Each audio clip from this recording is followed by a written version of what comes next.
there were a lot of, but their belief it's kind of nonsense and illogical. Like, so the Buddha trying to reforms and integrated and incorporated such kind of view, like those diverse views prior to his time into an ethical. So this is why I stake my topic, ethical innovations. And he also re-ethicized karma and rebirth before his time. Actually, karma and rebirth have many diverse views before his time, but he was the one who finally ethicized them into an irrational framework, into an ethical doctrine and something like that. So now, but before I get started, I also would like to ask everybody to bear in mind that I'm not going to focus on the historical context about the early diverse view, but the early those diverse group, yeah, but rather a brief introduction of their view. So initially, actually, the belief in karma and rebirth were found in the Vedic periods. So this is considered to be the the earliest periods that we have seen about the view on karma and rebirth. But it's very different from the Buddha timeline, because back then Vedic periods they believed that their karma is just like a ritual sacrifice, like they're trying to perform the ritual sacrifice, yeah, rather focus on the ethical conduct, because they believe that if they can perform well in ritual sacrifice, so it's like securing their rebirth in God realm, Deva Loka. So their karma it was based on the ritual sacrifice rather than ethical conduct. And so like they're also trying to securing their favorable outcome. Like they believe that if they could perform well, their god will bring fortunes to them, or like prosperity or something like that. Yeah, this is that was the most earliest view on karma and rebirth. And then later in Brahmanism, and later this is later, actually they just derive from one and another, just like that. And according to Brahmanism, they expand karma, the view of karma, and they state that karma it's beyond ritual sacrifice. Beyond it's not only, it wasn't just because of they expand karma beyond ritual sacrifice, and they link to caste duty, which is called Dhamma. It's like the four caste system. They divide it into four caste system, and based on their lineage purity, because Brahmin, they are four caste system. The first one is Brahmins, which is higher, and the second is warrior or king, and the third one is worker, like merchants, and the last caste is servants. And so among these castes, Brahmin were considered to be superior and the rest were inferior. So this is their view. And the reason why they divided into many caste systems, because they believe that if you were, let's just put it that way, suppose if you were born in a like poor family, you were born as a servant, so this is because of your karma. So this is their view in the early diverse view. But according to Buddha, it has nothing to do with your caste, regardless of caste. It's based on your intentional action. So everyone can perform any action freely. Yeah. And later, the Buddha also argued that it has nothing to do with your caste, but your wisdom and also your actions. So this is the second order of the early diverse view of karma and rebirth. And the third timeline is Upanishad. So after Brahmanism, they also develop. Actually, this view Upanishad was propagated by those forest dweller. After they have been practicing, they found new way and they composed Upanishad. And they because in the Vedic and Brahmanism, although they had the belief in karma and rebirth, they only focus on ritual sacrifice and also rebirth in God realm. But now, in Upanishad, they're trying to develop the idea of rebirth and also liberation. They call it moksha. So they introduce the rebirth and also final liberation, which means you are never born again. And they also focus on the contemplative knowledge of Atman and Brahman. Atman is like the self, permanent self, and also the Brahmans. with union with Brahman.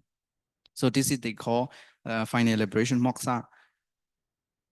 And also now, yeah, this well the earliest diverse view of karma and rebirth is the timeline. And now after that, many religious group adopted diverse view, belief on karma and rebirth. Some will upheld that predetermined karma is predetermined.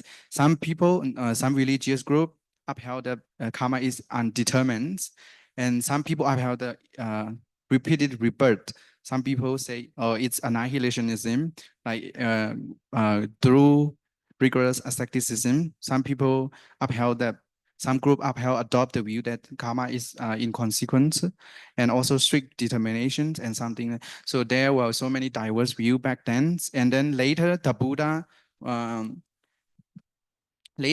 criticized them as a fatalism because they believe in the like kind of ritual sacrifice can secure their rebirth, and also self, like Atman, self-Atman, permanent self-Atman, and also materialism and skepticism and annihilationism and deism and something like that.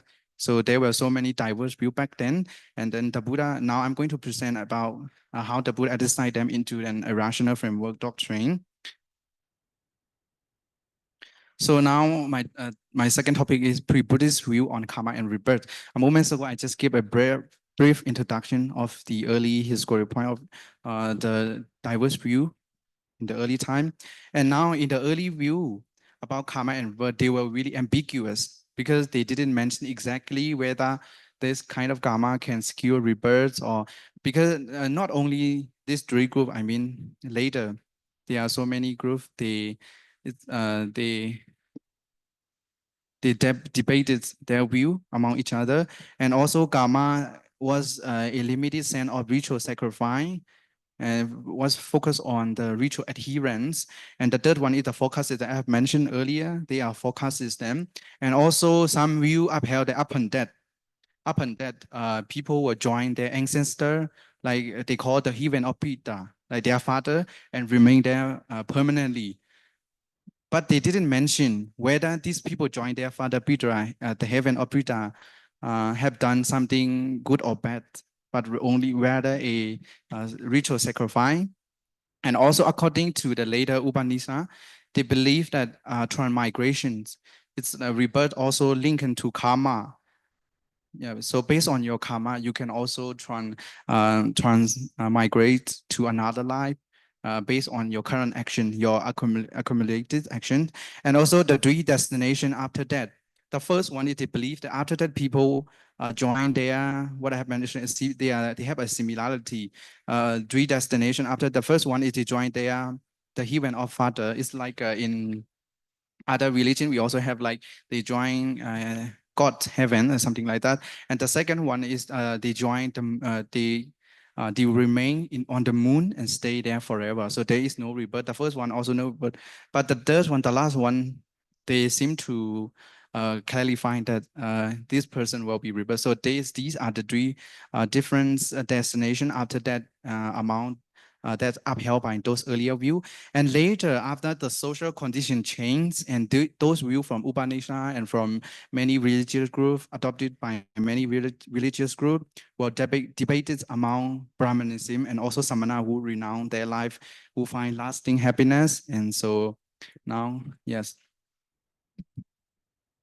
Even the view on karma and rebirth exist before the Buddha time. Not only Brahmins in Veda, but also among many groups, they also argue and debate with each other against each other view. And now I'm going to focus on the prominent view. The first one is Jainism. Their founder was Nikantanatha Buddha, and this group was a major involvement in the Samana movement, and they believe that all entity contain life jiva. Jiva is kind of like their free will is also determined by jiva, and so their ultimate goal is to liberate this kind of jiva. Jiva is like a life. Everything contains life, so you have to liberate this life. in order to attain the final liberation. They also trying to practice the strict asceticism, like uh, kind of self-indulgence. They're trying to hurt themselves, they're trying to pull off their hair, and they're trying to live longer without unbed or something like that. So they believe that after that they will die and no rebirth anymore, no longer rebirth. It's so this view can be summed up with the annihilationism, the belief that's with upheld upon that it's gone permanently. And yeah, they also upheld the view that even unintentional action could generate new karma. That is why they want to liberate. But their liberation is really different from Buddhism, because they believe that it could only liberate the final liberation. It could only be achieved through the strict asceticism, which trying to hurt oneself, like self-indulgence. Yeah. And also another dominant heterodox school. Actually, they have Nigantana Buddha Jainism also includes in this heterodox school. But because that was the major movement, so I divided into one. And now the second view about karma and rebirth during that time from dominant heterodox school. The first one, Ajivika, found by Makli Gosala, Purana Kasapa, and Pagoda Gajaya. Actually, they have a relationship, like some kind of similarity, because Makli Gosala view just like intimate from Purana Kasapa and also Pagoda Gajayana. So they share the similarity view, and they believe they upheld the view of deterministic fate, niyati. So everything was determined by niyati. So human action has nothing to do with karma. It has nothing to do with your action. For example, suppose if you were to do some unwholesome deed, it had nothing to do, it will not affect your future rebirth. Even whether you do something unwholesome or unwholesome, it has nothing to do with your rebirth. It's like a kind of separate classification, because everything was determined by fate, kind of niyati. So they also view karma as inconsequential and also practice asceticism. They also want to end their life, something like, actually, it's kind of like the annihilationism, something like that. So these are the dominant heterodox school. And then next, Pagoda Gajayana, he upheld the view of automatism and also Akriyawada, which is opposed by the Buddha. And atomism, he upheld the view seven and many unchangeable component, like like our body, every human being just composed of like these unchangeable component, such as fire, water, earth, and suffering or happiness, and like that. So there is no end, and it will be fixed, something like that. And so the Pagoda Gajayana, he also trying to refuse and oppose the Buddha view, like, we don't have any karma, doesn't contain any consequences, and the Buddha, they opposed to Akriyawada, because what the Buddha means Akriyawada is mean that he credit human efforts. Yeah. So I just remind you a bit. We have a 10 minutes per presentation. Okay. So try to be short. Yeah, thank you. And also Ajita Gesang Kampala, he upheld the view about hedonistic materialism. So hedonistic is like he trying to pursue of the sensual pleasure, because he believed that after that we will gone permanently. It's kind of like the annihilationism. So he trying to pursue the pleasure because he believed that there is no next life. So this life we have to try to follow the sensual pleasure as much as we can. And also the last view upheld by Sanjaya Pilata Buddha, he's a skeptical agnosticism. Skeptical, he trying to skep everything. When people ask him, where does this world come from? Is there any karma or rebirth? Is there any next rebirth or something like that?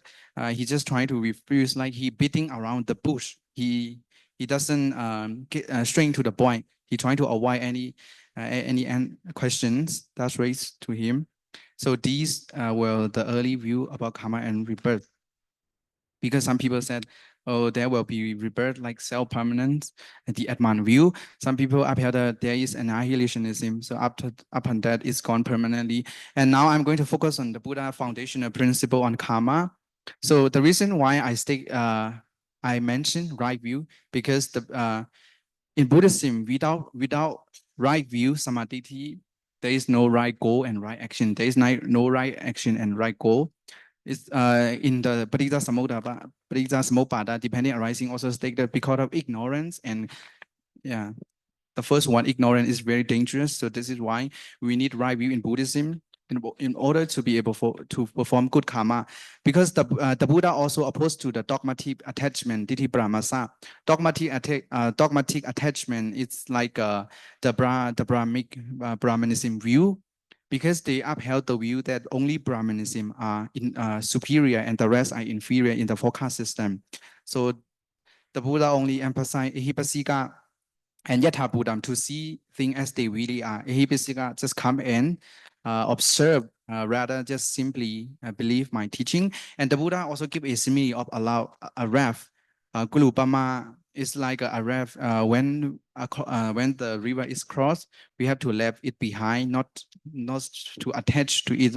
So here, even so we should not attach to our view. Here, the Buddha mainly respond to the Brahmanism view that because they upheld that they are superior and the rest are inferior, and also three foundational principles. The first one is Karma Vada. Now I'm in the state of presenting the Buddha ethicization karma into an ethical doctrine. The first one is Karma Vada, moral consequences. The Buddha opposed to those who reject there is no consequence, there is no consequence of karma, but the Buddha state it is, and moral consequences, and his state is Karma Vada. The second one is Kriya Vada. He encouraged wholesome deed and opposed to moral accusationism. He opposed to those the first view. There is neither cause nor effect of karma. And the third one is Vidyavada. He opposed to the deism because people just attribute everything to God, and he said because he give credit to human potentiality and human effort. Yeah. So these are the Buddhist foundational principle on karma. And my next slide, the Buddha counter argument on karma. And they are also three irrational view on karma. The first one is deism, because they believe that or they attribute everything to God. And they attribute everything to God. If this view is true, then humans are not responsible for their action because they attribute everything to God. And what is more, their life is if God is foreseen, and if their life is foreseen by God, so their life will be fixed and predetermined by God. So there is no way that you can escape from God order. The second one is karmic determination. This view was upheld by those early groups as well. They believed that everything was based on past karma. So the Buddha said karma is inflexible, and the Buddha emphasized the transformative agency, which is what I mentioned earlier, Vidya Vada, based on your effort. Even the Buddha even state, with your extraordinary effort, with every human being have potentiality to become the Buddha. So here, the Buddha give credit to human efforts and reject the view of karma determination, because most of the people they trying to, if we attribute everything to God, so sometime when we fake any bad fates or destiny or bad karma, we will try to blame that everything was based on past karma. But the Buddha said karmic trying to oppose this view, and he stated that karma is changeable. For instance, the Angulimala, he's a serial killer, but finally he attained his arahantship. So it means that karma is not fixed and it is changeable. So we should not. Sometimes the reason why people blame karma also because they didn't know that we call niyama. Sometimes it's based on the seasonal chain, based on um, the biological law, or based on the psychology, because everything we cannot blame everything due to past karma. Yeah. Here the Buddha also, not the Buddha. I actually in my paper I give every citation, so you may have a look if you want. So for example, if a newborn baby die, so he will end up in heaven or hell. So this is a very strict question.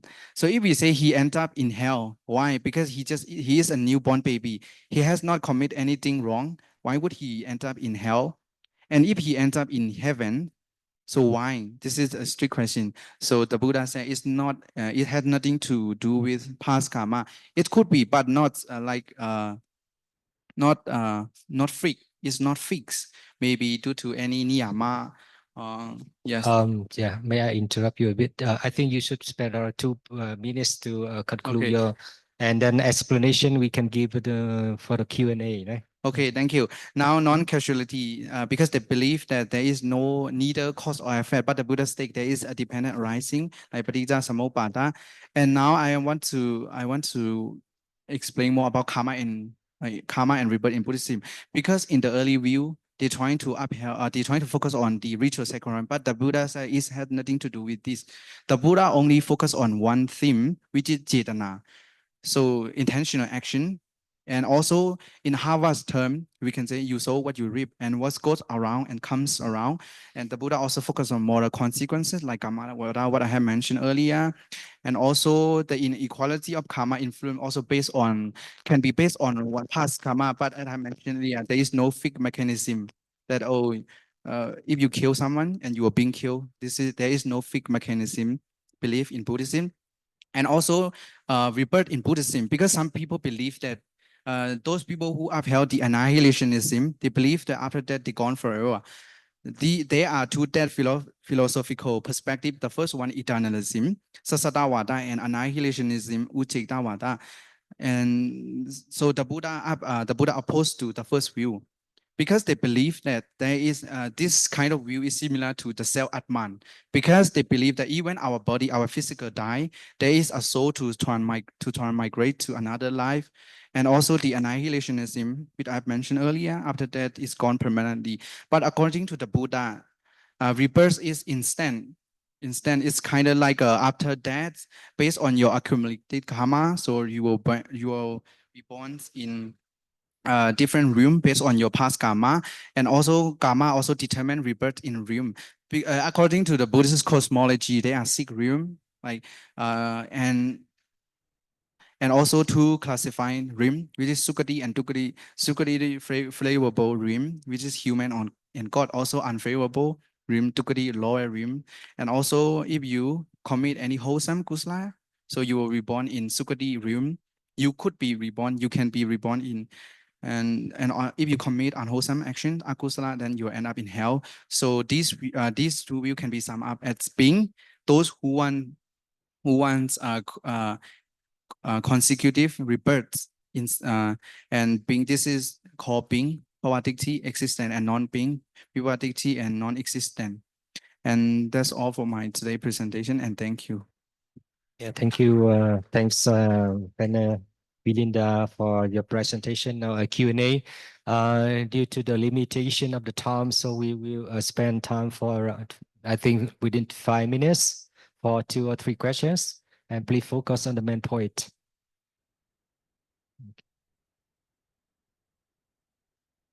So please ask a very short question, focus on the main point, and please answer within 1 or 2 minutes, right?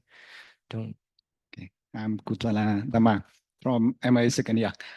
Thank you very much to talk about the very difficult topic. At first, I have the comment, and then I have 2 questions, if possible. The first one, in the introduction, you said that the other belief at the time of the Buddha or pre the Buddhist time is a nonsense. I think it's dangerous if you say that. In my class, Sayadaw Kantichara, he said Hinduism and Buddhism is the same. I think it's not the good statement. So that is my comment. My question is like this. You already mentioned about the Buddhist view on karma and rebirth. So can you explain a little about the middle way, the key teaching of the Buddha rejects the 2 extremes at the time as the Buddha? Thank you very much. Okay, so your comment. Okay, thank you very much for your comments. So the reason why I say their view is illogical is because they were ambiguous. There is no exact idea mentioned that whether that is why the Buddha edicted them into ethical doctrine. This is my view. Okay, and thank you for your comment.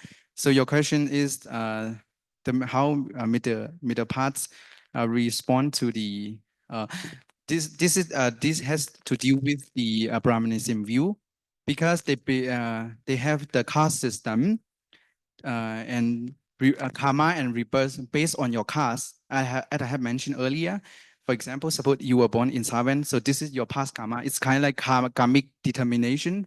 But according to the Buddha, regardless of your caste, it has nothing to do with your caste. It has to do with your actions, which is your action and also your behavior. Your behavior is like ethical conduct, and your behavior, your wisdom only. So if you possess these two, it means you are superior, not based on like, yeah. So this is my answer. Yeah, does that answer your Okay, question? thank you. So next question, please give a microphone to. Try to be short, right? So please focus on the main point, right? Yes, thank you for your presentation. It's very informative. My question is that I want to know your experience, right? So you talk about the Buddha articles, the concept of karma, and want to know that, you know, before, like if we say like the Buddha emphasized, you know, the concept karma, like we condemn all the concept prior to the Buddha. So is there any, you know, concept or any theory that, you know, very similar to the Buddha, and you think it's more like, you know, ethical compared to others? Do you get one point? Can you repeat again? Like, you know, prior to the Buddha, right? There are many theory about the karma, and which one is more ethical and have a similarity to the Buddha? Yeah, Similar to the Buddha teachings. Yeah. Right? Okay, thank you for your question.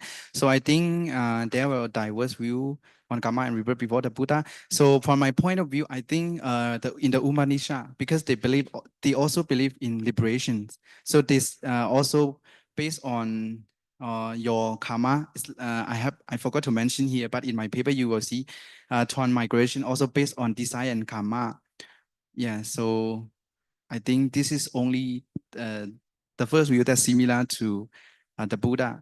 They believe in mock liberation, but according to the Buddha, there is no self-Atman and Brahman, because their final liberation means that upon that they will reunion with their Brahmin. So in Buddhism, it's like Nirvana. It's nothing. We are not trying to union with someone. So this is the kind of similarity, I think. Yeah. yes. Thank you. Thank you very much. So thanks your question. I think the time for Venerable is finished. Thanks for your presentation about karma and rebirth in the context of Indian ancient times and also contemporary, and also how the Buddha redefined karma and rebirth, and we get some interesting information and beneficial, right? So thank you. So next, the second presenter is Sayadaw Mateja. She will present the topic, the holistic outlook of suffering in Buddhism, not being pessimistic. So now I would like to read her biography. So Sayadaw Mateja is originally from Taunggyi Township, Yangon in Myanmar, and comes from Myanmar Vipassana Retreat. She has succeeded in BA English Honors from Yangon University in 2015. She finished the exam in Theravada Abhidhamma in 2018. She also got a diploma in Buddha Dhamma from International Theravada Buddhist Missionary University in 2019. Currently, she is a final year's MA student at Shan State Buddhist University. In her future, she wants to be a professional Buddhist scholar. With this dedication, she has already participated in 3 conferences. They are the 9th International Conference under the title of Revival of Buddhist Libraries that is held in Shan State Buddhist University.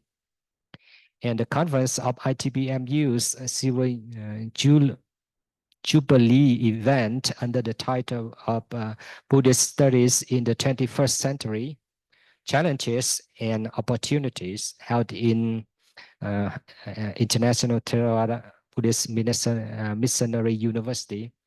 And lastly, the 21st National and the 5th International Symposium under the title of Buddhist Value, Soft Power in Enhancement of Outcome-Based Education held in Mahamangkut Buddhist University. You need some help for your slide? Okay. Okay, yeah. Sorry for technical issues.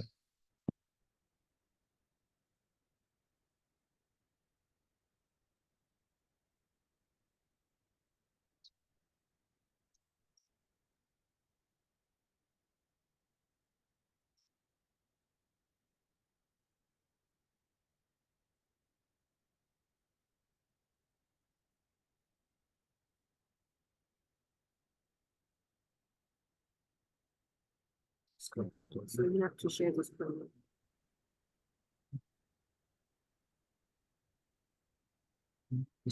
Not that one.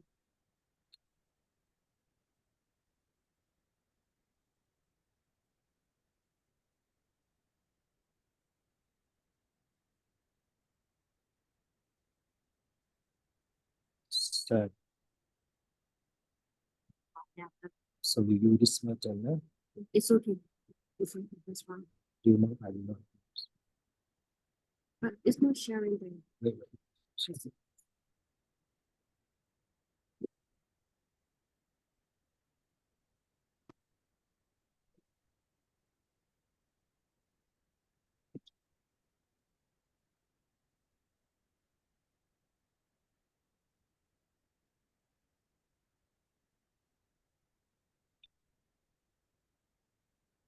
Good afternoon.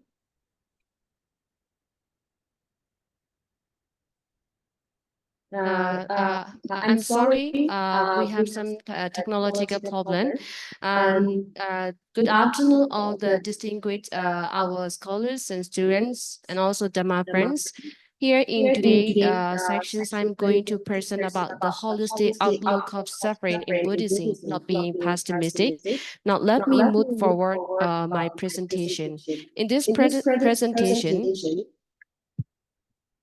I'm going to discuss mainly on the introduction, signifying suffering in Buddhist perspective, and Buddhism suffering in Western perspective, and I will move directly to conclusion. Now, let me start with the introduction. So it's one of the very critical issue among the non-Buddhists and also the Buddhist beginner, whether suffering in Buddhism is pessimistic or not, and it's really critical. Because Buddhism also really ground to realize, to understand the sufferings, and most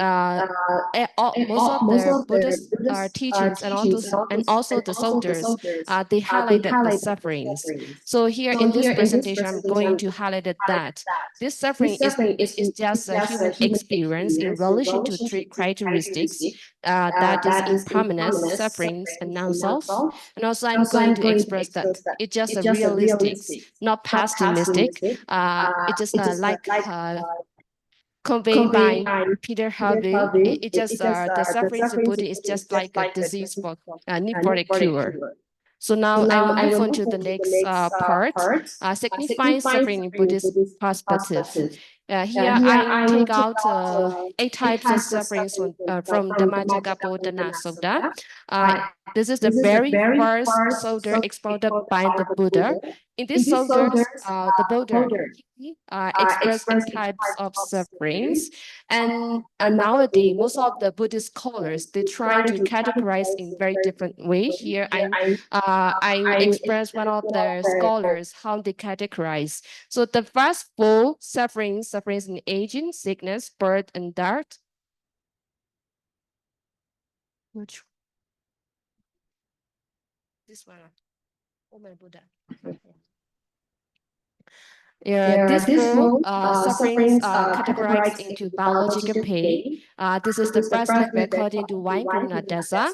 And also suffering of being union with dislike ones, and of suffering separating from being beloved ones, and not getting what one wants is categorized into psychological pain. And the last one, suffering and clinging to the five aggregates. This is regarded as a third level, or maybe the third group source of sufferings. So this is another outlook given by the Vaipurna Dasa, and I highlighted here in this presentation about this classification because I want to point out that whether in the old time or in this modern time, however we study these sufferings, like the biological or psychological, there's only sufferings. I just want to point out this one from the earlier perspective and the modern perspective. So now let me move on to the next concept, Buddhist concept. Yeah, if we will look at three characteristics, this is also one of the very profound Dhamma pushed by the Buddhas. There are three characteristics: sufferings, impermanence, and non-self. These three interplays also highlight that they all are interplaying to each other, signifying to each other that because of impermanence, they suffering. Because of suffering is non-self, and these three are circulating to each other, supporting to each others. And if we will study this one, we will be able to notice that suffering in Buddhism is not standing like a meaningless. It has a meaningful way, and also it just to also understand the sufferings of Buddhism. These two concept also. Yeah, this is another outlook that I want to highlight to signify the suffering in Buddhism.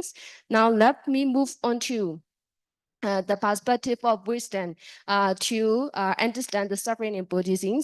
Here I draw two main perspectives, ontology and epistemology.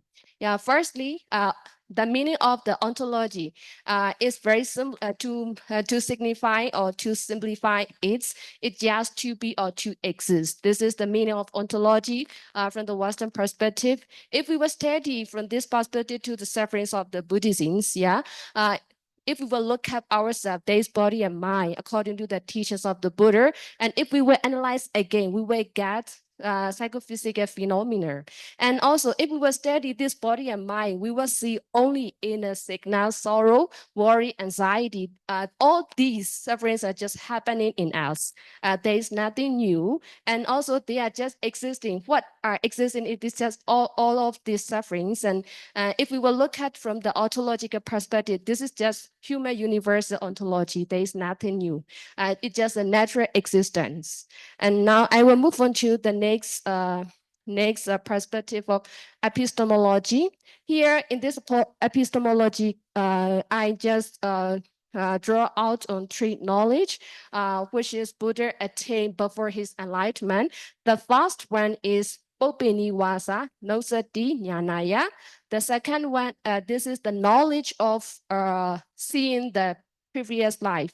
The Buddha seeing his previous life as not only himself, but also the others. And the second one is Jutuba Pada Jnanaya. This is the knowledge of seeing death and rebirth. And the last one is Asawane Kaya Jnanaya. This is the seeing, the knowledge of the end of defilement. And the Buddha, he expound the word sufferings after constructing, after achieving these three knowledge. He is not expounding the suffering without the reason, without any ground. And firstly, he see the life, the previous life, and then he see this death and rebirth. And at last, he see the end of the defilement. By seeing these three processes before his enlightenment, actually, he started to expound these sufferings when he achieved Aswana Kaya Jnanaya. And he said that, oh, there is a noble sufferings. It's just like he universalized these sufferings into four noble truths. Yeah, this is how the Buddha, he constructs epistemologically the word suffering. So this sufferings is not coming like without ground. We can also testifying the word sufferings, not only in Buddhist perspective, but also in wisdom perspective. So here I have repeated the word said by Socrates. There is a saying by Socrates. He used to say that what I know is that I know nothing. So if we were also repeat these sayings from the word suffering from epistemologically, what the Buddha knows, he knows practically. Yeah, therefore, suffering in Buddhism is not coming out without ground or any, without reasons or without meaningless. Yeah, and the next here I also highlighted that the Four Noble Truths. Most of the Buddhist people used to comment that it's very difficult to understand. Actually, if we would know the main source like here also the Buddha already, he give the ground. He already stressed that there is sufferings. If we were trying to focus on these sufferings, we will be able to see these three other branches. Here, this is just my opinion and my understanding. The Buddha, he achieved, he realized the other three, the cause of sufferings and the cessation of sufferings, and the way leading to the cessation of sufferings after realizing sufferings. Therefore, Buddhism never leaves an issue without resolution. Yeah, therefore, I want to highlight that in my conclusion, suffering in Buddhism is not being pessimistic, and also it's not being optimistic, it's realistic. And here the Buddhism highlighted the word suffering to help us to see the reality of its nature, its cause, and the end of it and the way to get out of it. And also if we will study this sufferings from the Western perspective, we will get only the natural existence and also the empirical knowledge. And thank you so much. And this is the end of my presentation. And I think that you may enjoy my presentation and any question and answer now. So thanks, Jalet Matecha, for your presentation. Now there's a section for Q&A. If you have any question, please raise your. So we will have around 10 minutes for Q&A. So yeah, please raise your question.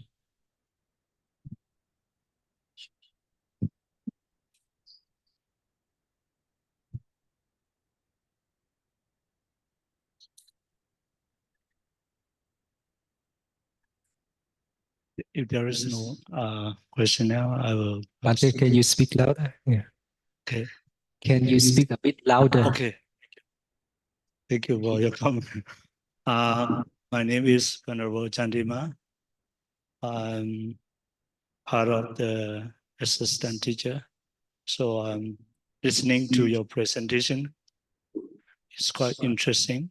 And also you're very, it's wonderful presentation. And also you very well know about these topics. I think Prabhu is not it's not good enough. My question is, what is the Buddha really say suffering is? What the Buddha really say the suffering is, according to Buddhism? And you say that suffering, dukkha and suffering is actually the Buddha. Many scholars say that the Buddha doesn't define the dukkha as a suffering. This is suffering is general and also common uses in Buddhism. But of course, there is another meaning. What the Buddha defined the Buddhist the suffering, or instead of saying suffering. This is one question. And the next question is,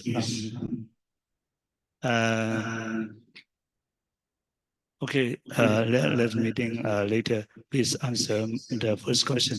Yeah, so your question is like you want to know how the Buddha really want to mean the word suffering or dukkha, right? Yes. Yeah. So can you categorize what the Buddha really say the suffering? Because in general, we as a human being, we always suffer things, this, that, or something. We are in in ocean or something, something kind of like this. Yes. Is also a good question. Yeah, we should consider thoroughly. So if I have to answer your question, I have noticed one thing is that I have already mentioned a type of suffering or pains according to the Majjhakaputana Sutta, right? Yes. Yeah.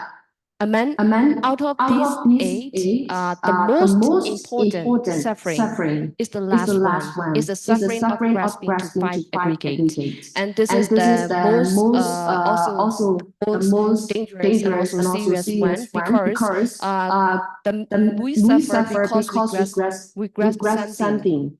If we don't have any sense of grasping, so we will be releasing from attachment or grasping or craving or something like this, we will not suffer. That's why if I have to go short to the point to your question, I want to highlight the less suffering out of eight is sufferings of grasping to five aggregate. Yeah.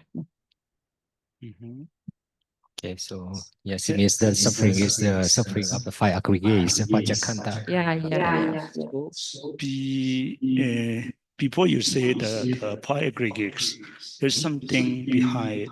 So, for example, in Buddhism, the Buddha defines that born, aging, that is truly suffering in Buddhism, Buddhist. So, and as we define another term like the five khandhas, and there is another that, and there's something more based on the sufferings of diverse. About that. Yes. It's true that you say, but you specifically say that it is it's not that enough to define as to answer my question, but it's good. It's good. So I think so also it's like related, it's introduced in the Dhammacakkappavattana Sutta, right? So the clinging to five aggregates suffering, right? So if I have to express the way you ask, and the Buddha, it's just like actually when Buddha does that, he also step by step. That's why he make three level of classification, and there this is my understanding. In Buddhism, we also consider about the level of understanding. Sometimes some people, they cannot understand directly, even though we are telling that, oh, we have suffering in grasping the five aggregate. Everybody will not understand, including me. If I will understand about this, I will already liberated from suffering. Yeah, that's why the Buddha started to point out that we have aging, we have sickness. He started to point out there, and then after that, he tried. This is my understanding. By understanding step by step like this, later we will be able to release from our five aggregates. Because even though he is telling, oh, there is aging, sickness, this just happening in this five aggregate actually. Yeah. The other question. So thanks for your question, Bante. So next question. Okay. Sincerely, thank you for your presentation. I'm Sakura Yoda from Amchanda Monastery in Pyongyang. I would like to ask you one question. At the moment you said after the Buddha knowing the true knowledge, he can become to explain about the suffering. Here I'm not clear. So the future Buddha, he trying to find out the final of happiness, not because he didn't know suffering, he called in the brightest meditation. So here I would like to know, how do we do ourselves to know the real suffering? Yeah, for this, if I have to answer according to my opinion, only practice can help us. This is my understanding, because, for example, sometimes we feel sick, right? We know it's painful, but when we recover, we forget about it. To realize about this, our real suffering, only practice can help us. So if I have to share according to my meditation practice, I have been practice meditation 1 year when I started to ordain, and there I have to understand about the sufferings, because we are just sitting, but just sitting 1 hour, we have a lot of experience of sufferings that we have to be bear, and also we have to see our painful situation, painful parts very carefully, thoroughly, mindfully. Only when we analytically study like this, we come to realize. If we were study just in our daily life, it's not easy to understand this type of suffering. And also, if I have to answer, there are 3 types of sufferings. I didn't include that in my presentation because of time limit. If you were studying more about this, you will understand. Even according to Soder, we have 3 levels of suffering again according to the teachers of the Buddha. This is dukkha, viprinama dukkha, and sankhara dukkha, right? For dukkha and viprinama dukkha, we can understand in our daily life, but sankhara dukkha is not able to understand very easily. We need samatha or vipassana practice for this. That's why if I have to answer to your question, to understand our suffering by ourselves, it's just like an insightful knowledge, right? We need practice. Without practicing, it is impossible to understand the suffering, especially the sankhara dukkha according to the Buddhism of the Buddha teachings. Yeah. Thank you so much. Thank you for the question. And okay, one more question. Okay. Can I ask the one more question? Okay. It's in brief. So please ask briefly, right? Briefly Okay, focus on the okay, main point. We don't have much time for. What some people know about the suffering? I would like to know why the people trying to practice to escape from suffering nowadays. You mean why people are practicing to escape from suffering? Yeah. I think the answer is very clear for that. Not only this time, but also earlier time, people are trying to practice liberating from the sufferings because they want happiness. The answer is very clear. Maybe the first thing is that they don't want the suffering. The second thing is that they want to find the happiness. Okay, thank you. Next question. 2 more questions. Please ask briefly. 3. Okay. It's very interesting topic, right? Yeah, thank you very much. This is very nice topic, and I was also hectic when I studied this one. So my question is very short. Here you mentioned in the abstract there are many criticisms of Buddhism among non-Buddhists that their Buddhism is pessimistic. So I want to know who started the first of this word. Buddhism is pessimistic. Thank you. Yeah. Firstly, I have to for this. I cannot tell the name of the book.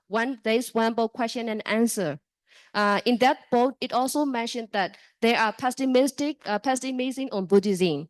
And also here for this for today's question, as many scholars already discussed, it's they already give that issue directly, and also they also give their own opinion discussing about that. So if you want to know about how the pessimism appear among the scholars, you can read question and answer. I don't know the order, but the name of the book is question and answer. You can see there, and also there are many criticism and also criticism of Buddhism by others. Yeah. Okay, thanks for answer. And next question. Okay, one more question, please. Okay, 2 more questions. Briefly. Okay. And answer shortly, please. Okay, very brief. You mentioned that Buddhism is not pessimistic, but realistic. So what would be your contribution rather than the 3 suffering you mentioned, psychology aspect of suffering, physically aspect of suffering, and also the 5 khandhas of suffering? So what would be another contribution or anything that you can support that Buddhism is realistic, that people can know and can feel it very easily? So what would be that phenomena that you think that we can, this is realistic, this is not pessimistic, and yeah, that's me. So you mean that like people can feel easily. What we learn from the realistic of the Buddha teaching, right? Yeah, because she said Of Buddhism suffering. is not pessimistic but realistic. So to let other people, normal people, to understand that, oh, this is realistic. So what would be the teaching of the Buddha besides the 3 aspect of suffering you mentioned earlier. So what would be the other doctrine to support that Buddhism is realistic? Yeah, actually, your question is very wonderful question that we should consider. Yeah, of course that. And also, I don't have any idea about it, but if I have to answer, it's just like, of course that, how to say, like we have to say as a normal using a normal language. Now I will go from the linguistic perspective because we have to use the language, right? So if I have to answer like this, we have to say this is just a normal thing. It's already included in my presentation also. For me, if I have to answer, I will use a normal language like, for example, if someone is suffering something, oh, don't worry, everybody already suffer. This is universal. I will consult in this way and I will suggest in this way. Yeah. Thank you. Last question, please, Mr. I and Chou Mu. And I can saw, sorry.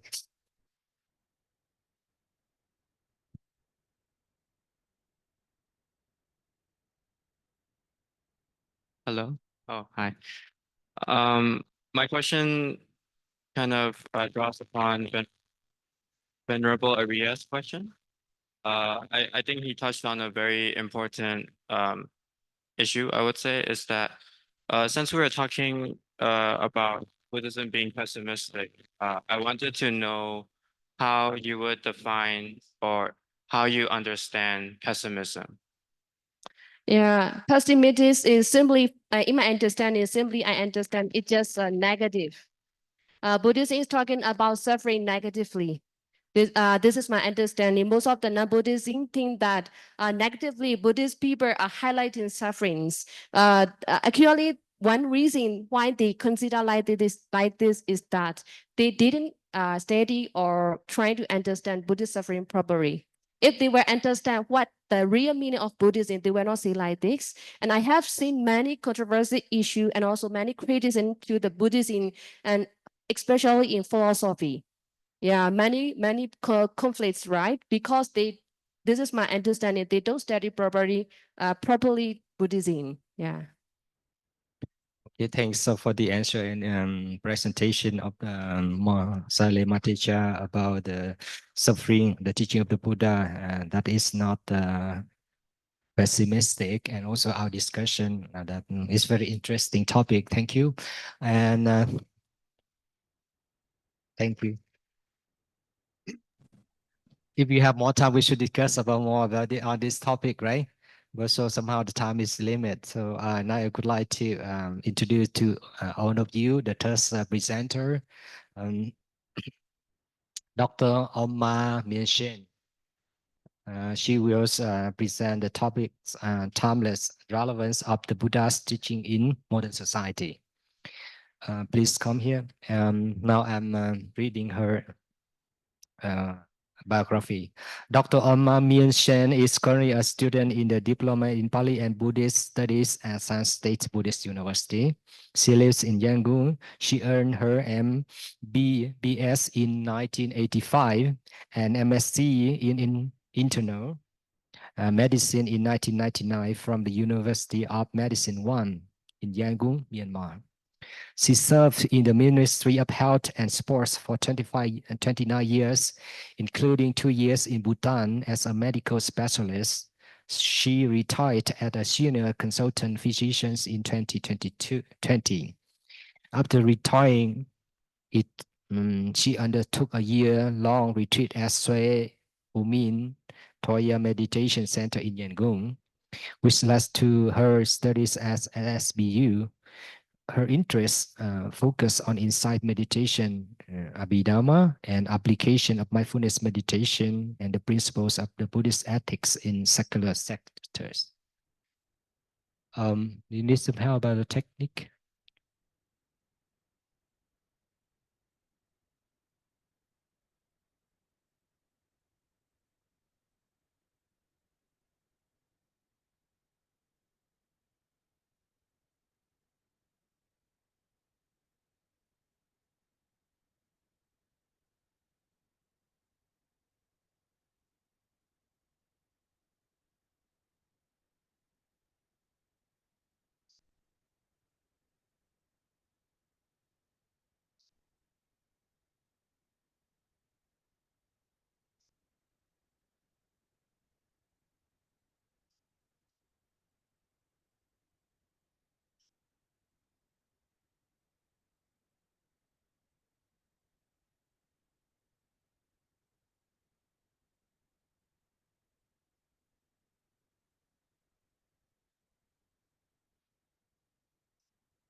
Huh?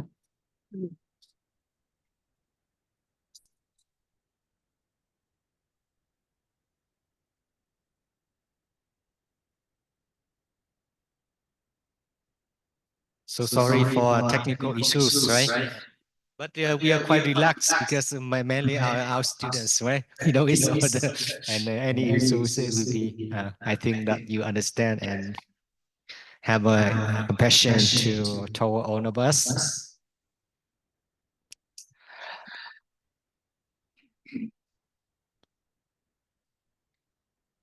So this afternoon we have 5 papers.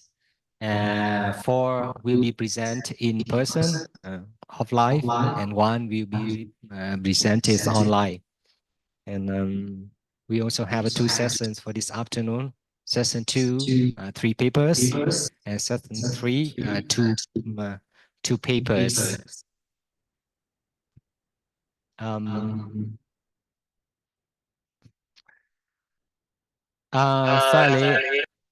Saleh, it's like this. Should we have break time? Then we can come back later.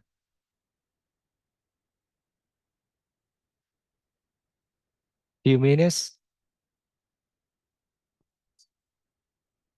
Yeah.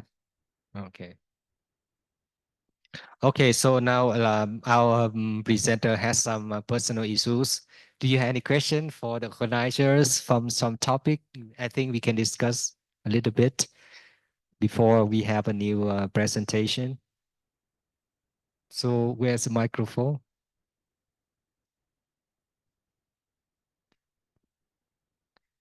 So, yeah.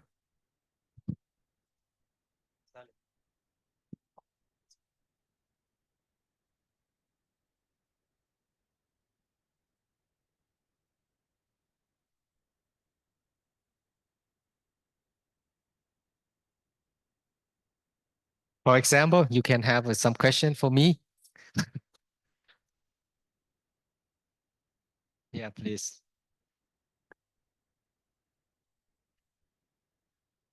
Thank you, sir. I want you to introduce yourself, sir, because I have never seen you before. I don't know about you. Okay. The video Vietnam 9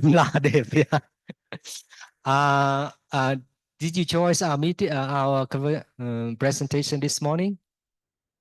Yes. Okay. I'm Ratanadipa. I come from Vietnam. I live in Ho Chi Minh City. So now currently I'm in the first year in MA in Pali and Buddhist Studies at Shan State Buddhist University. And today I play 2 roles. The first one is the presenter. I presented the topic, the 3 spiritual benefits of jhana.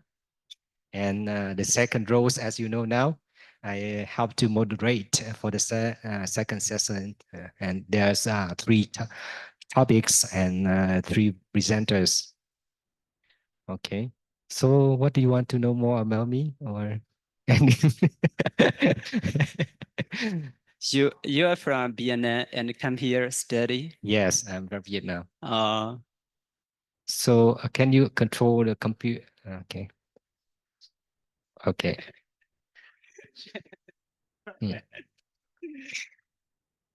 I come from Vietnam. And my hometown, I live in Ho Chi Minh City. Do you know Ho Chi Minh City? Yeah, thank you. I never had before.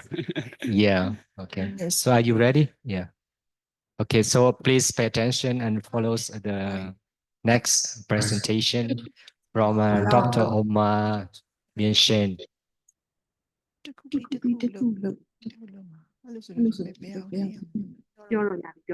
So Saleh, can you help her to control the slides? What you need to talk and you can ask her. So Saleh. Sorry. Let's get started, right? Good afternoon, everyone. I'm Dr. Mamishe. Now, it is great opportunity for me to present this paper on an occasion of 60th birthday of the most venerable Rector. My topic is timeless relevance of Buddha's teaching in modern society. Introduction. In the first space wall, timeless wisdom of the Buddha teaching remains profoundly relevant. And originating over 2,500 years ago, these teachings offer practical and philosophical guidance on contemporary issues such as mental health, ethical living, and social well-being. The Buddha keen concept of mindfulness, impermanence, interdependence, and selflessness provide valuable insight into the nature of human existence. As modern society struggles with stress, ethical dilemma, and community disharmony, the Buddhist teaching offer an ethical framework for addressing these issues. Mindfulness and stress reduction. Modular practices like mindfulness and meditation originate from Buddhist teaching have been shown to improve focus, reduce anxiety, and provide practical skills to cope with stressful environment. Therefore, several countries have integrated mindfulness classes into their school curricula at various levels. For instance, in the United States, programs like Mind Up and Mindful School are widely used at our elementary, our middle, and high school. In the United Kingdom, the mindfulness programs like Mindfulness in School Project, MISP, is a well-known initiative. In Canada, programs like Mind Up are used. And in Australia, well, it is not included, but in smiling mind practice in this country. And in some school in the Netherlands, mindful practice introduced at the primary and secondary level, and it is supported by the research and initiative like Mindfulness in Education Network. In India, some private school and progressive educational institutions comprise mindfulness and meditation in their daily routines. The aim of these programs are to improve students' mental well-being, focus, and emotional regulation. This reflects the growing recognition of mindfulness benefits in educational settings. NBSR, Mindfulness-Based Stress Reduction, is an evidence-based program developed by Dr. John Kabat-Zinn in 1979 at the University of Massachusetts Medical Center. It combines mindfulness, meditation, and yoga, and to help people manage stress, anxiety, pain, and other conditions. Numerous studies demonstrated the effectiveness of MBSR in reducing stress, improving mental health, and enhancing quality of life. And compassion and ethical living.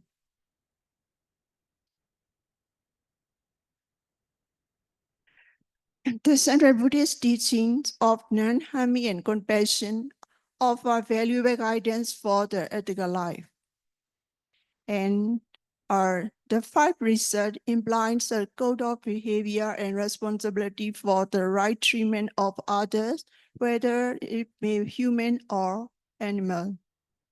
And basic principle of Buddhist ethics is that all beings are alike in disliking pain and in wanting to be happy, so that we should not inflict on other beings, what we would not like done to ourselves. And therefore, we have a duty to others to respect their interests, and we have a duty to ourselves not to causing ourselves by abusing others. It reflects the essence of Buddhist ethical thinking, which emphasizes compassion, empathy, and mutual respect. These qualities are essential for healthy relationship and harmonious society. By applying these, by applying the Buddhist social ethics, in the contemporary world, a number of Buddhists have advocated engaged Buddhism, a term coined in 1963 by the Vietnamese Zen monk Shan during civil war in his country. And engaged Buddhists practice mindfulness and compassion not only for enlightenment but also for social change. And they seek nonviolent solutions to conflicts and injustice. And they strive to address the root cause of suffering, such as poverty, war, and environmental degradation. They take part in the peace movements, human rights campaigns, and environmental conservation efforts. Their goals are to reduce suffering of people through compassionate action and social engagement, and to shape the world into a more peaceful and just place. The Noble Eightfold Path as a framework for ethical governance. The Buddha's teaching, particularly the Noble Eightfold Path, offer a valuable framework for ethical governance and social well-being.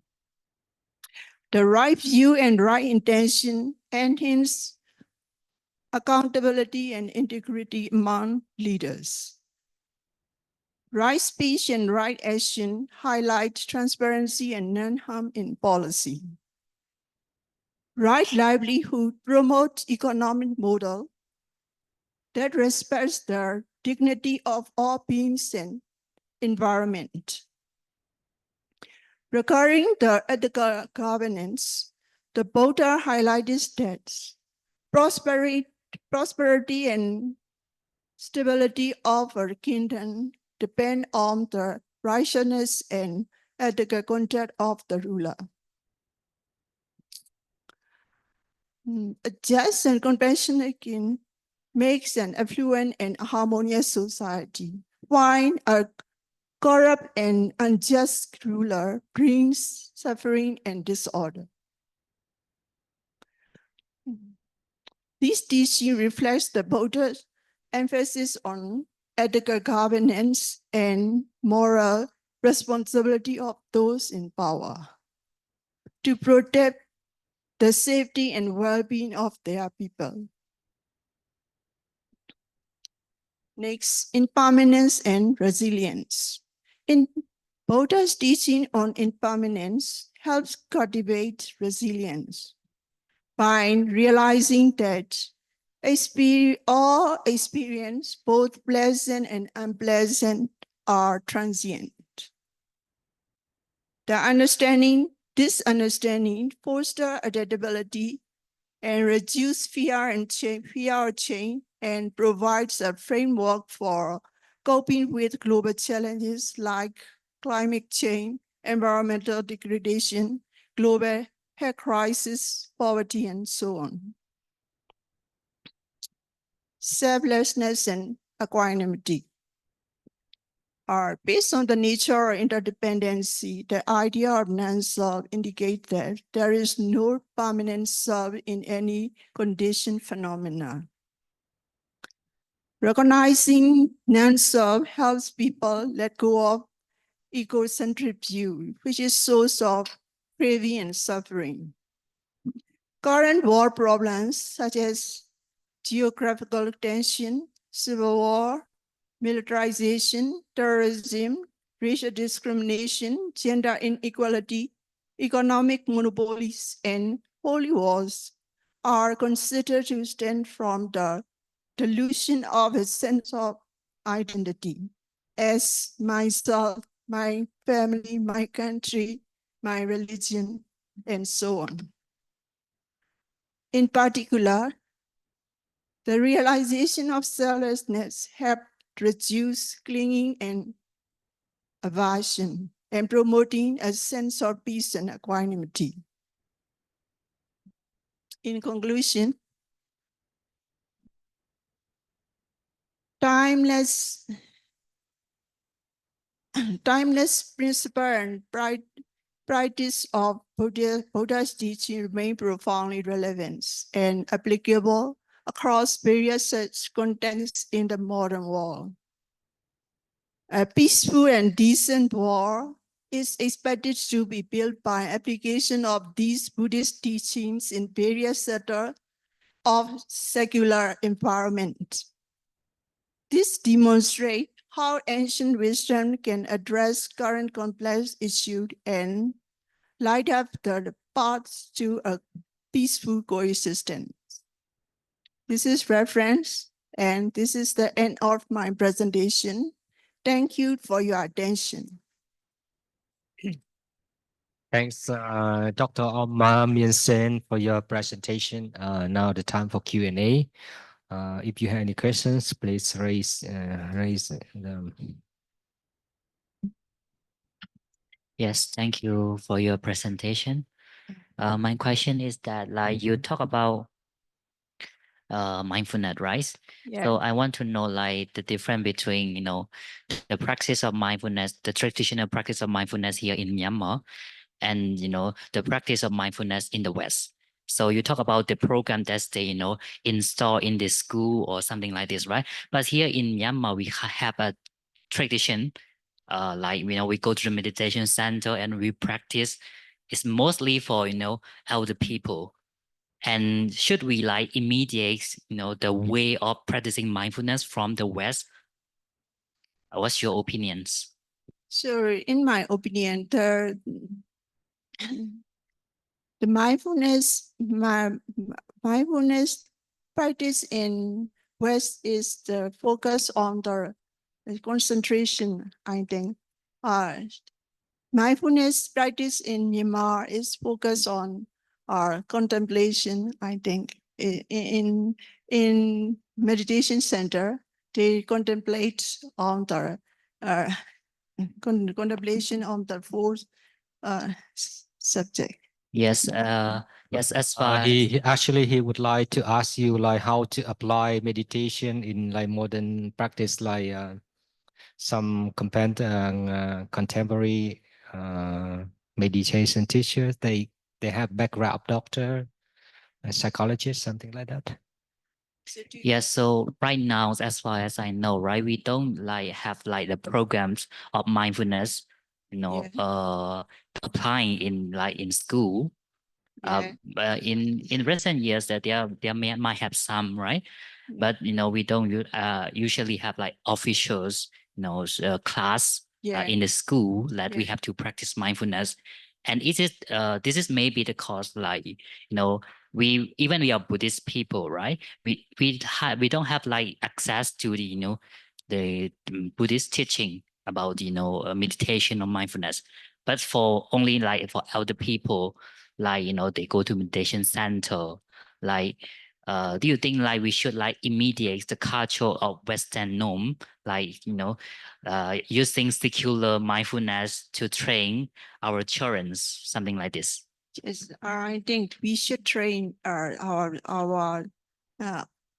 children likewise. I think we should in our school mindfulness program should introduce at any level, elementary, middle, and high school. It is better for our next generation, I think. Thanks for your question. Thank you for Next your question, answer. please. Yeah. There. Okay. So please briefly raise your question. Don't talk around, and then you ask one question, right? Go straight to your main point, please. Thank you, Vande. I will follow your comment. Yeah, like ask, I want to know this, that, no, I know this and that, then question. Yeah? Go straight into the main point, please. Oh, what should I say? Yeah. Oh, all right. We can see the common practice as mindfulness meditation in not only in Asian but also in the world.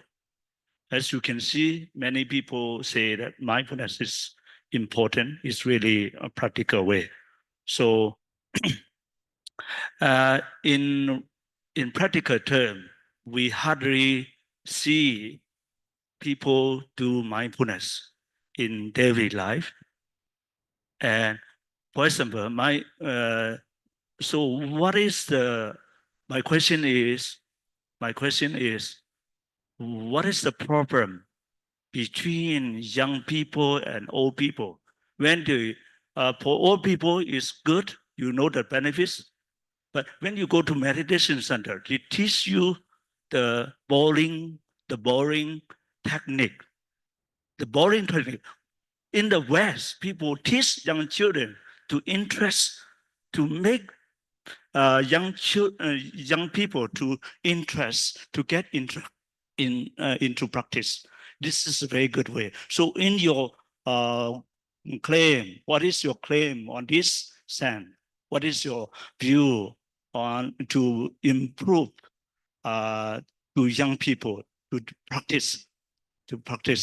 Okay, this is my question. Have to change our Yes, mindsets, and we have to cultivate our mindfulness in our studying from young age. I think now we are in our practice. We have in the young age we have to learn, and then after our old age we have to go to the monastery. That's our culture. That's why we practice mindfulness in our old age. But we have to start at young age, in my opinion. She means that, like, in Myanmar, like in Sri Lanka, they teach meditation to young people at very young age.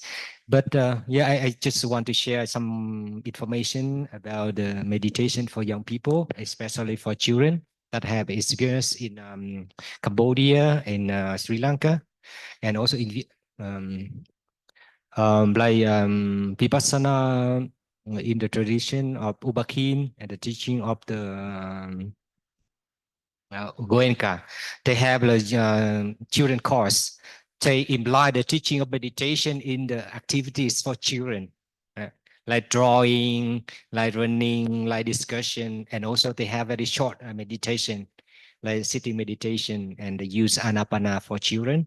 So it's very successful and beneficial, and also very interesting. Young people, they feel very relaxed, they're very happy because they play with meditation. They learn like Panchasila. They discuss why I do like this, I get the benefit, and they share their own experience. Like young people in the West, like we have some video of the children course for Australian people, young people. they just around 8 to 15 years old. They have their own experience. They share how they practice Panchashila and they get an experience. So yeah, you can find on internet about those courses. So you can see the bridge for the young people and old people how to teach meditation. Yeah. Okay. Next question. Last question, please. For that Venerable. What's your name? Please introduce your name and raise your question. Right. Yeah, you. Okay, thank you so much for your presentation. I would like to know about your opinions, how to use compassion. How to use compassion to reduce our stress. How do you think? How to use compassion? Compassion or confession? Compassion. Compassion. Mudita, no? Mudita. Okay. To reduce our stress. How to How to use How mudita to use compassion mudita to to reduce- reduce our stress. to reduce our stress. Yeah, I would like to know your opinions. or how to use compassion and mudita. Mudita are how To reduce. reduce your stress. Yeah. Okay. Yeah. So we can use our compassion and mudita. Mudita is a big empathetic joint. So to reduce the stress, no? Okay. So when you are compassion and suffering and empathy for others, so you don't have the you don't have suffering. Okay, you can reduce your suffering for others, and it's you. If you have compassion, you can eliminate passion or passion. Okay. So thank you for your answer. And last question, please. Thank you so much, Venerable Moderator, for giving me a chance to ask the question. So let me go straight to my question, right? My question is very simple.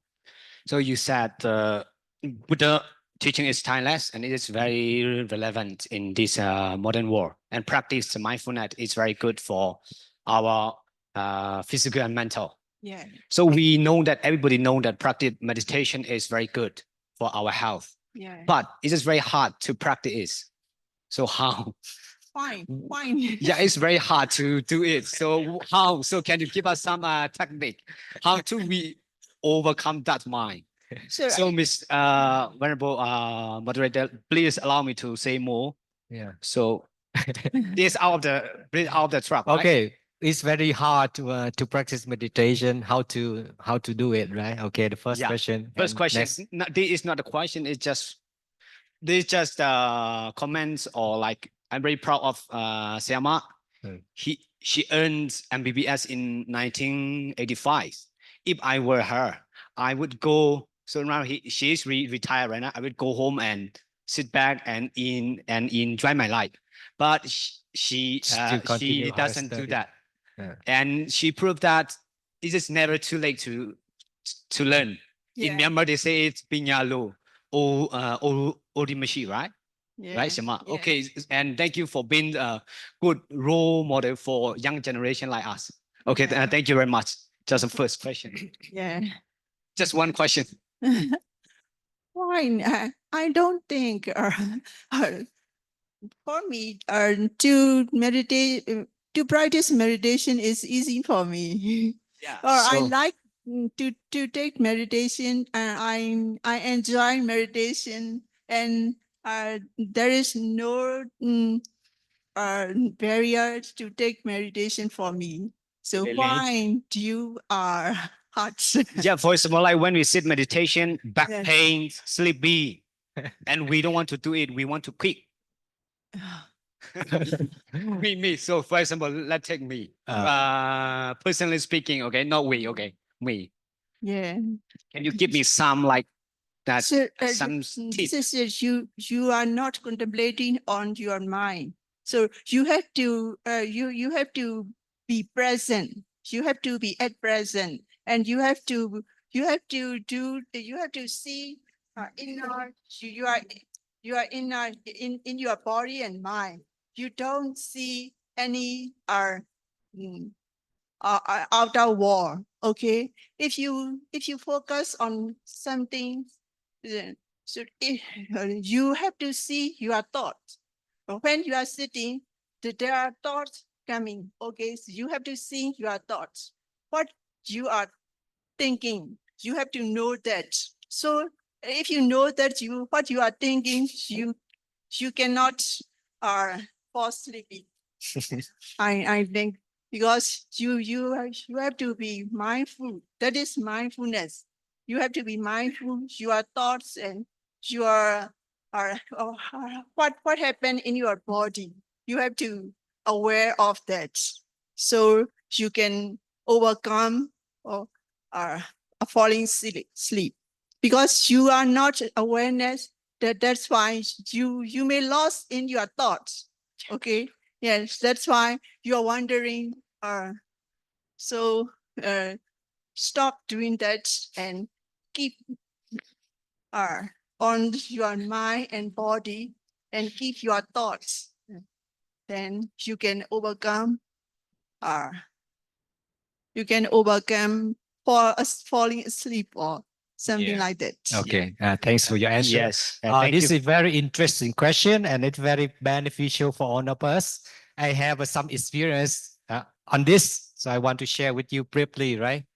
I did my first meditation in 2008. Yeah, 2008. That's how I was in my job. So I learned meditation and practice. I still remember that to me, 10 minutes of meditation sitting is so suffering. So suffering, so difficult, only 10 minutes. So what I learned from that, don't set your big target, right? Set a very practical target, like I can sit only 10 minutes. So my target is like, I have to sit still, right? 10 minutes, like that. And then improve. I think I still remember I practiced very hard. So within 6 months, I can sit 45 minutes. Yeah, but it's very bad. So difficult. It's so painful and the mind is flying, Yeah. So try to be focused and set a very practical target and try to persist in your practice. That is what I have learned in the past. Thank you. Yes, thank you for your insightful answer. Thank you. We Venerable. have to conclude now. Okay. Okay. Thank you very much. I'm gonna take it to home.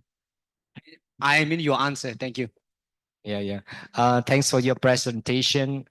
You sharing about the teaching of the Buddha, and we have some good discussion about the mindfulness meditation.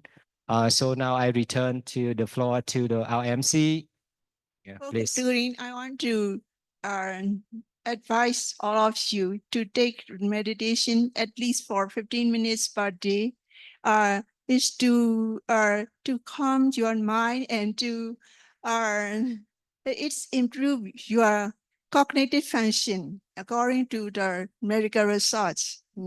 That's why you are studying Buddhism, so it will help you to improve your Yeah, thanks for your advice. Yeah, thanks for your advice. cognition. So our session is closed. We Thank you very much. Yeah, thank you.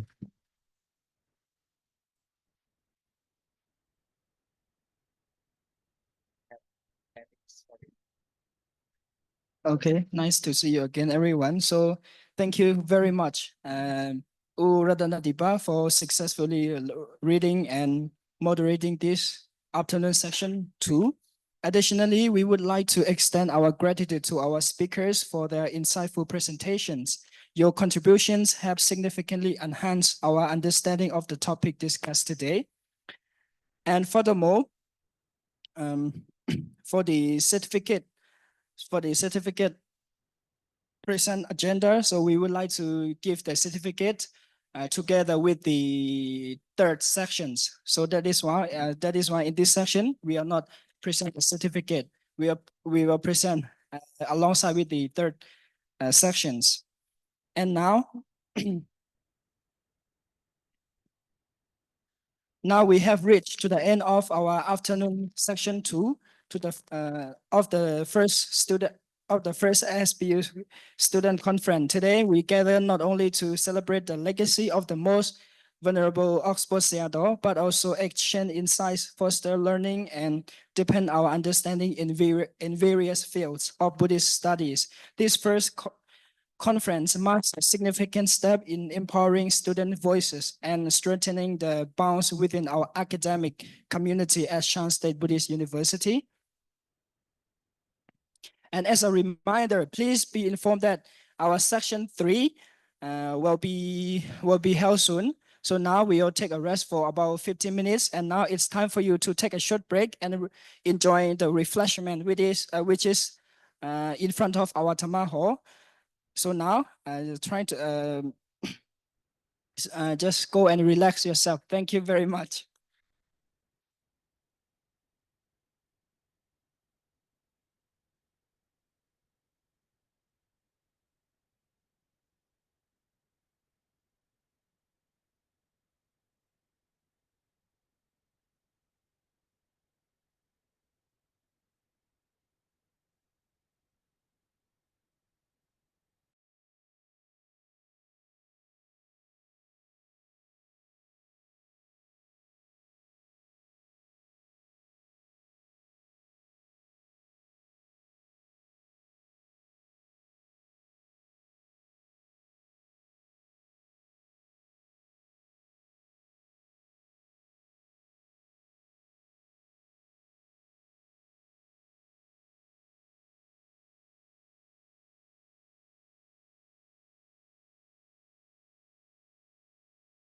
He is originally from Nongkil village in Loylam Township, Southern Shan State.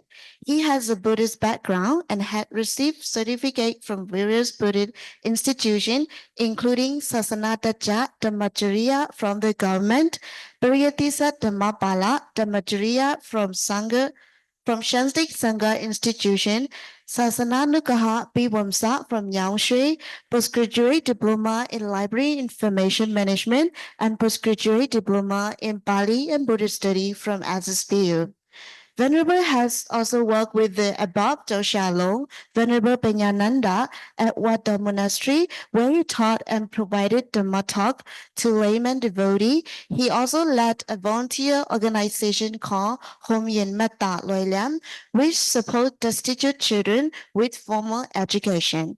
Venerable has valuable experience volunteering in the library and is currently a candidate student for the MA degree in Pali and Buddhist study. Venerable Sir, now the floor is yours.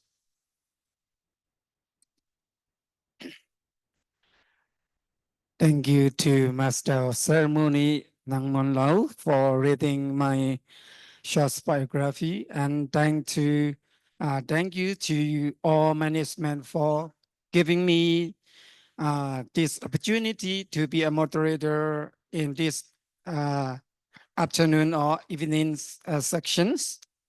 Now, this is my role to take the floor.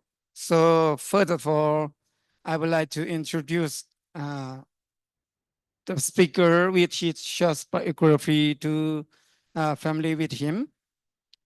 The first one is Mrs. Angel Mu. Miss Angel Mu is a master first year student at Shan State Buddhist University, pursuing an MA degree in Pali and Buddhist studies. Additionally, she received a Bachelor of Civil Engineering degree from Technology University, Yangon, Myanmar in 2014. Her current research focus on conditional relation education. This paper is her independent study project titled Miss Angel Mu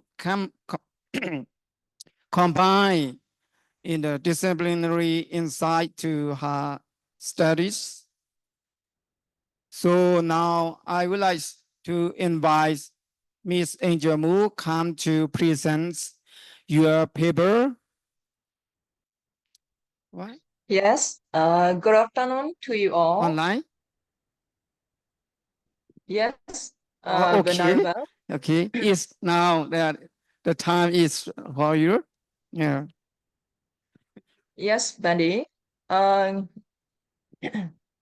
afternoon to you all, and particularly the most venerable Rector Please Sayadaw. unmute your microphone.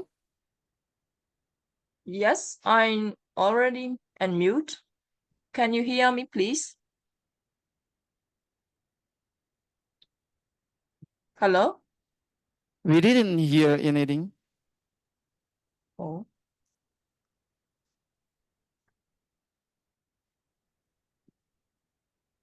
We see you didn't unmute your microphone. Please check again.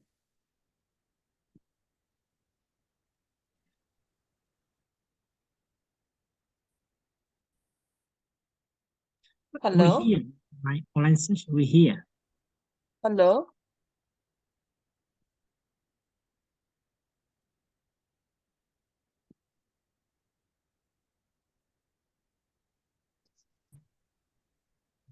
Hello? Let me start my right now, presentation. we hear you. Yes. Yes. Good afternoon to you all. And particularly the most venerable Rector Sayadaw and Sangha members, nuns, and lay people. Firstly, I'd like to apologize for my inability to attend the first SSBU Students' Conference in person. Thanks to the conference committee for letting me present online. I'm excited to explore how Buddhist principles from the Patana can guide us towards success in both health and business. In today's profit-driven world, the pursuit of health often leads to unwholesome actions harming both oneself and others. However, the Patana, the final task in the Abhidhamma Pitaka, offers a valuable alternative. This complex outlines 24 conditional relations, providing a framework to balance success with moral integrity. By applying these principles, we can achieve true well-being alongside financial success, creating benefits not just for ourselves, but also for our communities. Through wholesomeness, success becomes a shared positive outcome. For those unfamiliar, the Patana illustrates the relationships between causes and effects. Among these, the karma and the strong dependence conditions are especially important for those who want to succeed while maintaining moral integrity. The karma condition highlights that action, wholesome or unwholesome, has consequences. How past mistakes can be transformed with positive efforts. With these conditions, business people can produce sustainable success in both health and business. Let's look at the karma condition. Venerable Janaka Bhikkhu demonstrated that Patana is highly beneficial for enhancing health and overall well-being. Among the 24 conditions, the karma condition is a significant factor in determining individuals' health and wealth. The canonical task of the karma condition is kusala kusalang kamma vipakanang khandanang katatasa rupanang kamma pishayana pishayo. Punarada translated that faultless and faulty karma is related to resultant aggregates and karma produced matter by karma condition.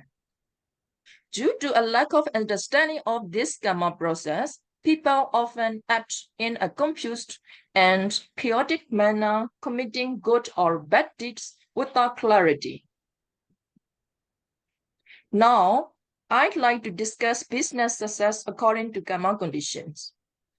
The differentiation between wholesome and unwholesome actions as guided by the karma condition is crucial because, as numerous suttas indicate, these actions have immediate consequences. For instance, in the context of business success, in Pandita Wagga, Mahaduka became significantly wealthy due to his virtuous deeds.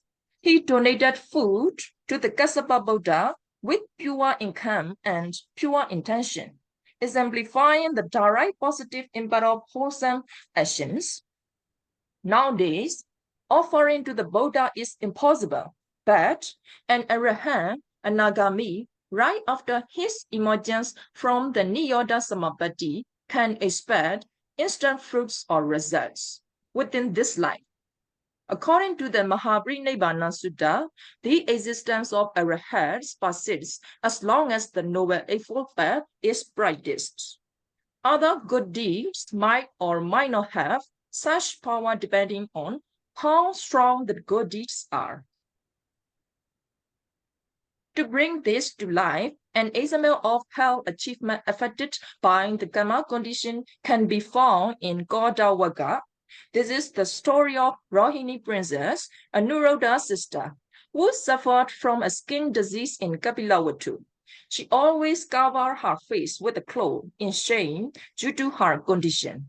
Anuruddha advised her to sell some of her clothing and jewelry and have a refectory constructed for the Buddha and monks, as this would bring a great deal of merit. He also instructed her to fill the water pots every day and sweep the floors of the hall. Following this advice, she began to slowly recover from her disease, demonstrating the powerful positive effects of engaging in meritorious deeds. These two examples of Dhammapada commentary are categorized under immediate benefit, Data Dhamma Vedaniya Karma. You can see the role of cause and effect. Buddhist business people can ensure that their actions contribute to their long-term success and well-being. I'd like to shift our attention to the strong dependence condition. People who regret committing past and wholesome actions cannot gain any benefits. From a medical perspective, this mental pressure causes depression and poor sleep, leading to health hazards. According to the business perspective, a regretful mind is considered unwholesome, driven by hatred and delusion. This type of mind cannot generate new ideas to develop their wealth. However, if individuals continue to perform good deeds without dwelling on past actions, many commentators describe how positive situations can arise in the present life. According to the strong dependence condition, this concept is illustrated in various contexts. The Pali Canon elucidates Akusala Dhammo, Kusalasa Dhammasa, Upanisya Pichayena Pichayo, Pakatupa Nisayo, Ragan Upanisaya, Dhanan Deti, Silan Samadhi Yati, Upasata Kaman Karoti. According to the Unarada's translation, faulty state is related to faultless state by strong dependence condition, natural strong dependence by the strong dependence of less when offers the offering, undertakes the precept, fulfills the duty of observance. Next, we'll focus on the health improvement by the strong dependence condition. In a Sinhalese chronicle, the Mahavansa, there was a king named Wasaba. When he secretly summoned the astrologers and asked them how many years he would reign. The astrologers calculated and predicted that he would reign for 12 years. He asked the monks for advice on how to lengthen his reign. The monks suggested he do the following good deeds. 1. Donate water strainers. 2. Give medicine to sick monks. 3. Repair old temples and pagodas. 4. Build new temples if the old one can be repaired. 5.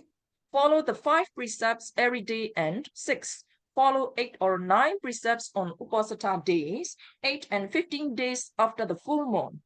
After following these steps, King Wasaba reigned for 44 years. The main point of this story is that, due to his past karma, King Wasaba was destined to reign for only 12 years. However, by applying the principle of strong dependence condition, he transformed his past karma through present actions, extending his reign to 44 years. According to the strong dependence condition, and wholesome actions such as donating, building, and following the precepts based on greed can lead to wholesome outcomes like a longer lifespan. Let's take a closer look at business improvement according to strong dependence condition. Sutta recounts the story of King Ajatasattu. You can find Sila Kandawagga. He committed the heinous crime of killing his father, a great patron of the Buddha, and a Sotapanna Arya at the time. After this unwholesome action, the king was filled with regret and sleeplessness. Consequently, King Ajatasattu approached the Buddha, paid his respects, listened to the Dhamma, and honored the monks.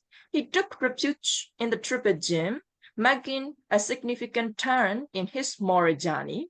In addition, King Ajatasattu's transformation was evident when he sponsored the first Buddhist council. As a firm believer in the Buddhist faith, he provided the necessary accommodation, food, and security for the gathering, which lasted for 7 months. He generously opened his treasury to support this extensive ceremony, showcasing his deep commitment to the Buddhist community. This act of sponsorship was a significant wholesome action, reflecting his dedication to the Buddha's teachings. Moreover, this story illustrates the strong dependence condition. Despite King Ajatasattu's initial and wholesome action of killing his father, his subsequent respect for the Buddha, and his substantial contributions to the Buddhist council led to wholesome outcomes. By becoming the main donor for the first Buddhist council, he demonstrated how unwholesome actions can be transformed through sincere repentance and virtuous deeds. For Buddhist business people, the strong dependence condition offers a practical framework for navigating the challenges of ethical decision-making. By focusing on performing wholesome actions in the present, they can mitigate the effects of past mistakes and create a more prosperous and fulfilling future. Now, I would like to conclude my talk. This study examines how a group of Buddhist business folks in Myanmar perceived the influence of two conditional relations patana on health and business success. By exploring two critical conditions, karma and strong dependence conditions, these people emphasize the importance of discerning between wholesome and unwholesome actions. Many people regret committing past unwholesome actions and agree that such actions negatively impact their health and business. There is a general consensus that unwholesome actions should be avoided. The study could be improved by including suttas that describes the negative consequences of bad actions. This would provide a deeper understanding of the harmful effects of unwholesome behavior. By discerning between wholesome and unwholesome actions and continuously engaging in good deeds, they can transform their lives positively. This study underscores the importance of increasing awareness and education about these principles to help business people make informed and beneficial decisions in their personal and professional lives. Thank you for your time and attention. Any questions and comments, please? Okay, now I would like to say thank you to Ms. Injomu for presenting about how to apply the Karma Pasaya and Upanisya Pasaya Karma condition and strong dependent conditions. Among 24 conditions, she chose 2 topics and discuss about how to support our health and our wealth. So that is an interesting question. So I would say, I want to say thank you that you are presenting a good topic. And now the time for our questions. So if anyone have some serious question, you can raise your hand, introduce your shows, and take a question, please.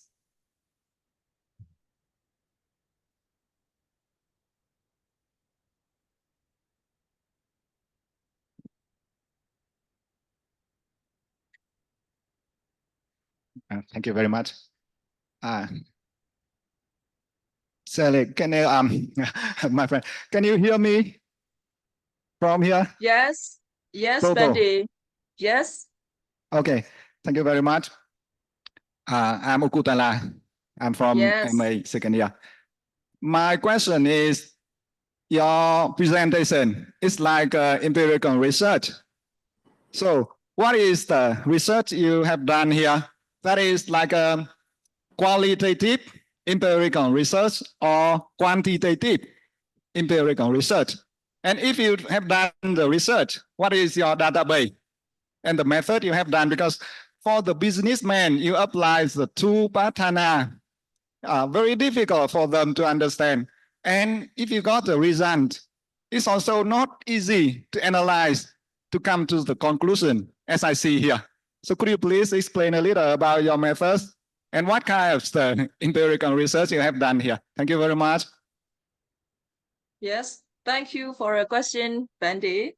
And yes, actually, this is in my first term empirical research subject. I wrote as an coursework essay. So and then I will do extension to be my first year ISB thesis, and that's why in my first grounded essay, I use qualitative method because this is a time limitation. That's why I use only one method, because quantitative is take too long.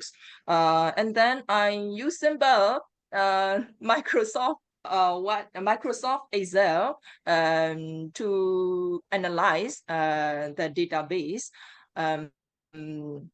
And then actually, I survey 9 participants just and test because I have no experience to write research paper. That's why I choose 9 participants and then I analyze with Microsoft Excel.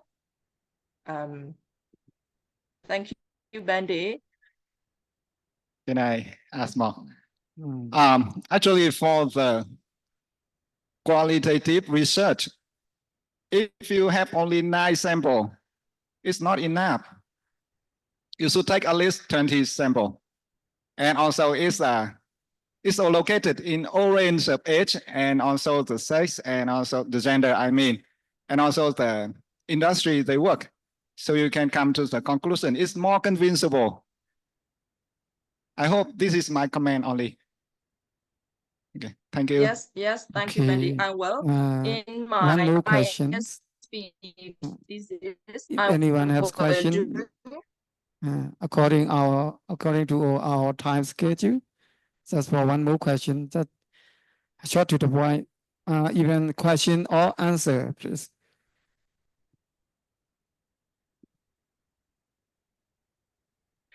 Okay, thank you so much for your presentation. Here, I would like to ask you one question. In Patana, there are 24 contagion. Here, what do you say to have our head and business? Which ones you focus among 24 contagion?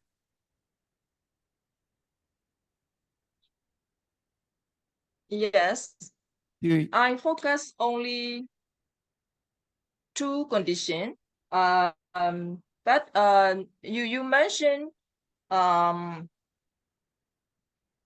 additional condition. Why can I use, right, Bendy? Hello?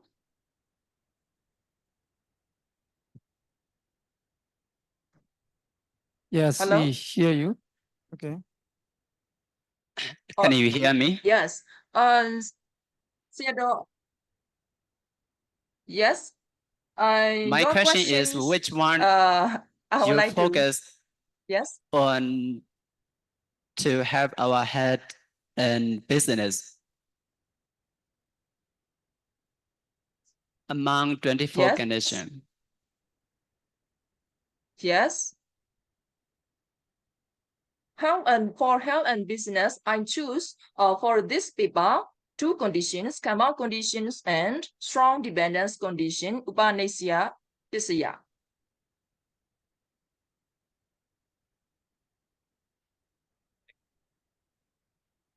Thank you so much. Hello? Can you?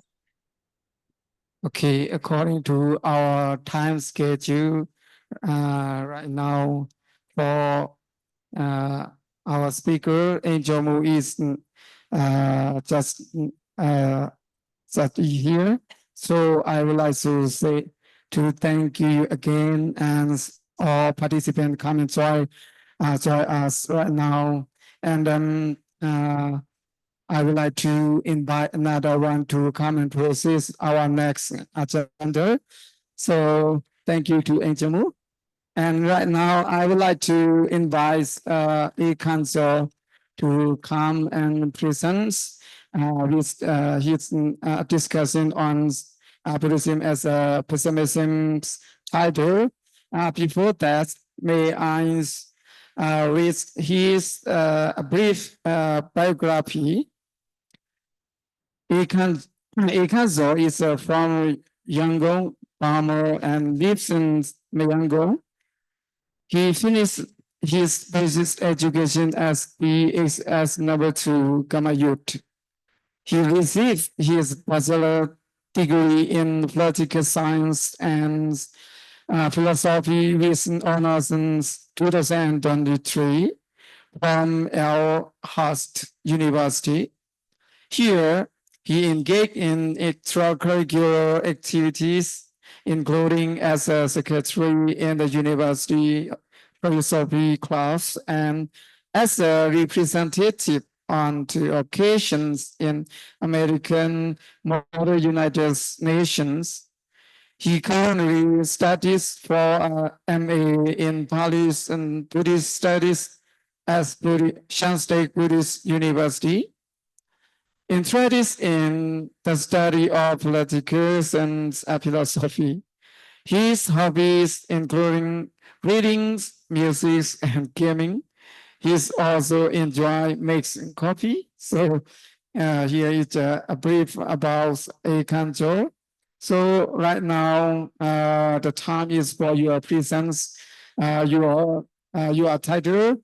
Before you present us, may I remind you, you have 10 minutes to present, and then after that, we allow for our participants take the question. So now you can start. The time is for you. Thank you. Hello. Thank you, Venerable, for your excellent introduction. Good evening. Well, it's almost evening. Good evening, Venerables, SSBU student and distinguished guests. Today, I want to discuss, I want to be presenting on a paper that I did for Buddhist philosophy class last semester. Oh, I'm in MA second year, by the way. So the paper is titled Buddhism as Pessimism. And the title has 2 meanings. The first is that I'm discussing another paper written by David E. Cooper titled Buddhism as Pessimism. But also on a more broader, larger level, I want to have a discussion on the relationship between Buddhism and pessimism, how we understand it today. So before we begin, excuse me. I want to go over what I will be talking about today. First, I'll be presenting my thesis, and then I'll discuss the charge of pessimism in its context, in its historical context. After that, I'll be going over the most common responses to the charge that Buddhism is pessimistic by prominent Buddhist scholars such as Rahula and Karunadasa.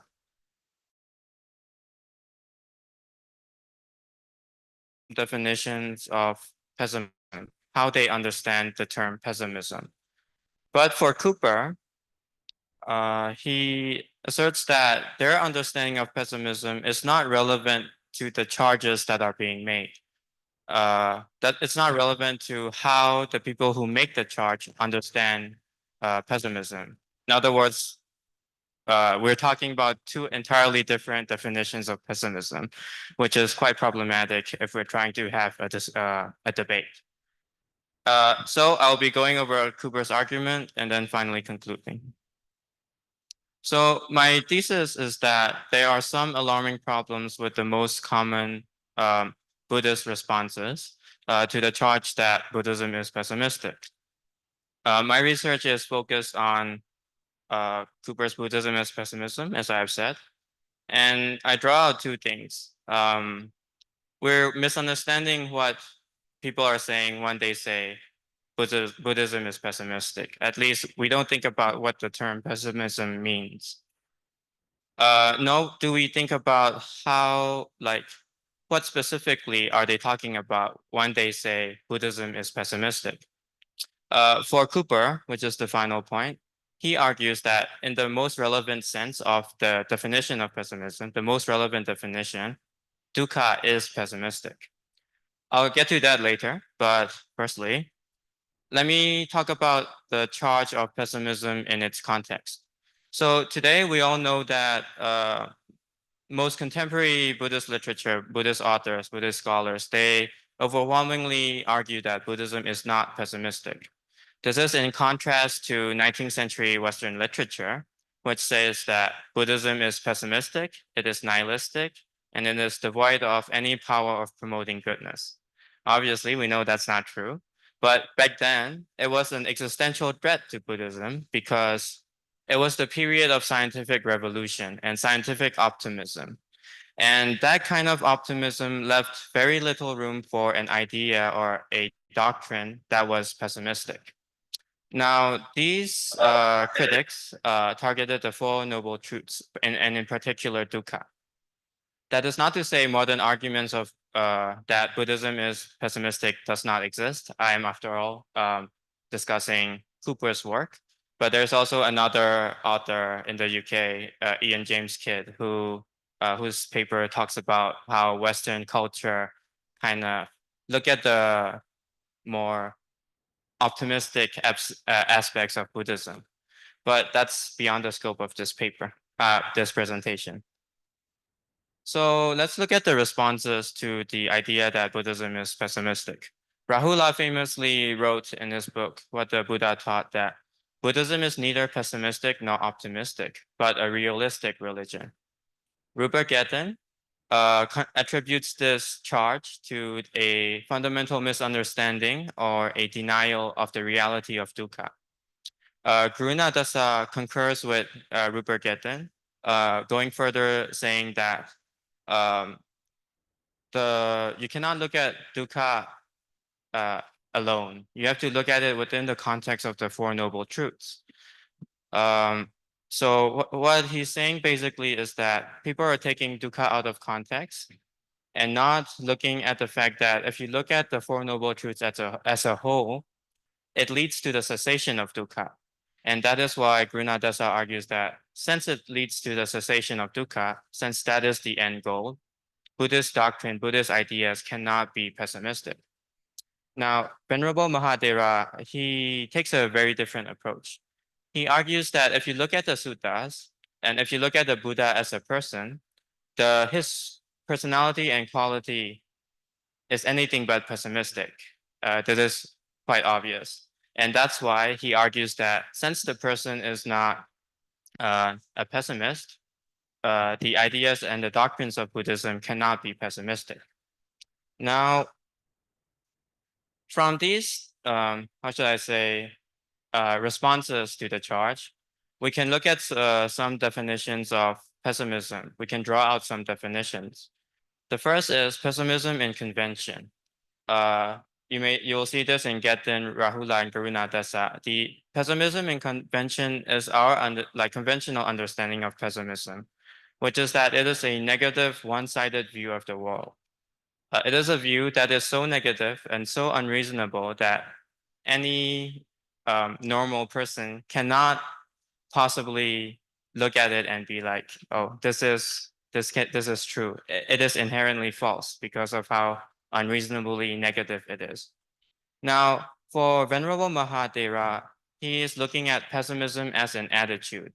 He is saying that, oh, since the teacher of the doctrine is not a pessimist, he doesn't act like a pessimist, he doesn't think like a pessimist, then how can his doctrine be pessimistic? But for Cooper, both of these definitions of pessimism, both of these understandings of pessimism is not relevant to what these 19th century Christian critics are saying. They're not saying that. They're not saying pessimism in this idea. Apologies. So what is pessimism in a relevant sense? First, let's debunk pessimism as attitude. Cooper argues that just because the teacher of an idea does not seem pessimistic, it does not mean that the ideas themselves are not pessimistic. And secondly, is pessimism in convention, which I've said is a definition of pessimism that guarantees its own falsity. Both of these are, as I've said, apologies, they're not relevant according to Cooper to what we're defending against, the charges. The idea in which the critics are saying Buddhism is pessimistic, the definition of pessimistic, their understanding of the pessimistic, is what's called philosophical pessimism. Philosophical pessimism has two components. The first is that it is a dark, negative judgment of our human condition, and also its moral condition. They're not saying that Buddhism is amoral. They're trying to say that Buddhism views our human condition as something that's morally in trouble. For example, he argues that Buddhism views the average person as being prone to lobha, doda, moha. We are prone to having delusions. And this is why morally, our human condition is a dark, bad, in a bad situation. The second aspect of philosophical pessimism is that there is little or no way for this condition to improve. So basically, philosophical pessimism says that we're in a bad place, we're in a very bad place, and secondly, it's very difficult or impossible for our condition to get better. We may notice that under this understanding, Karuna Dasa actually provides the best defense.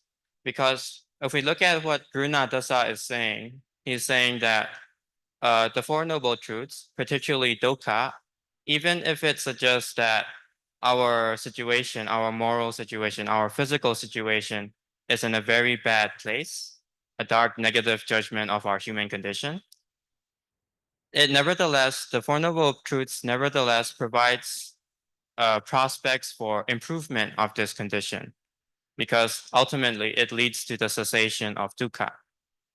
But for Cooper, the Christian critics are specifically targeting the Buddha's view on the human condition. To explain, they're not looking at how it could be or how we can transcend our condition. They're looking at our condition right now.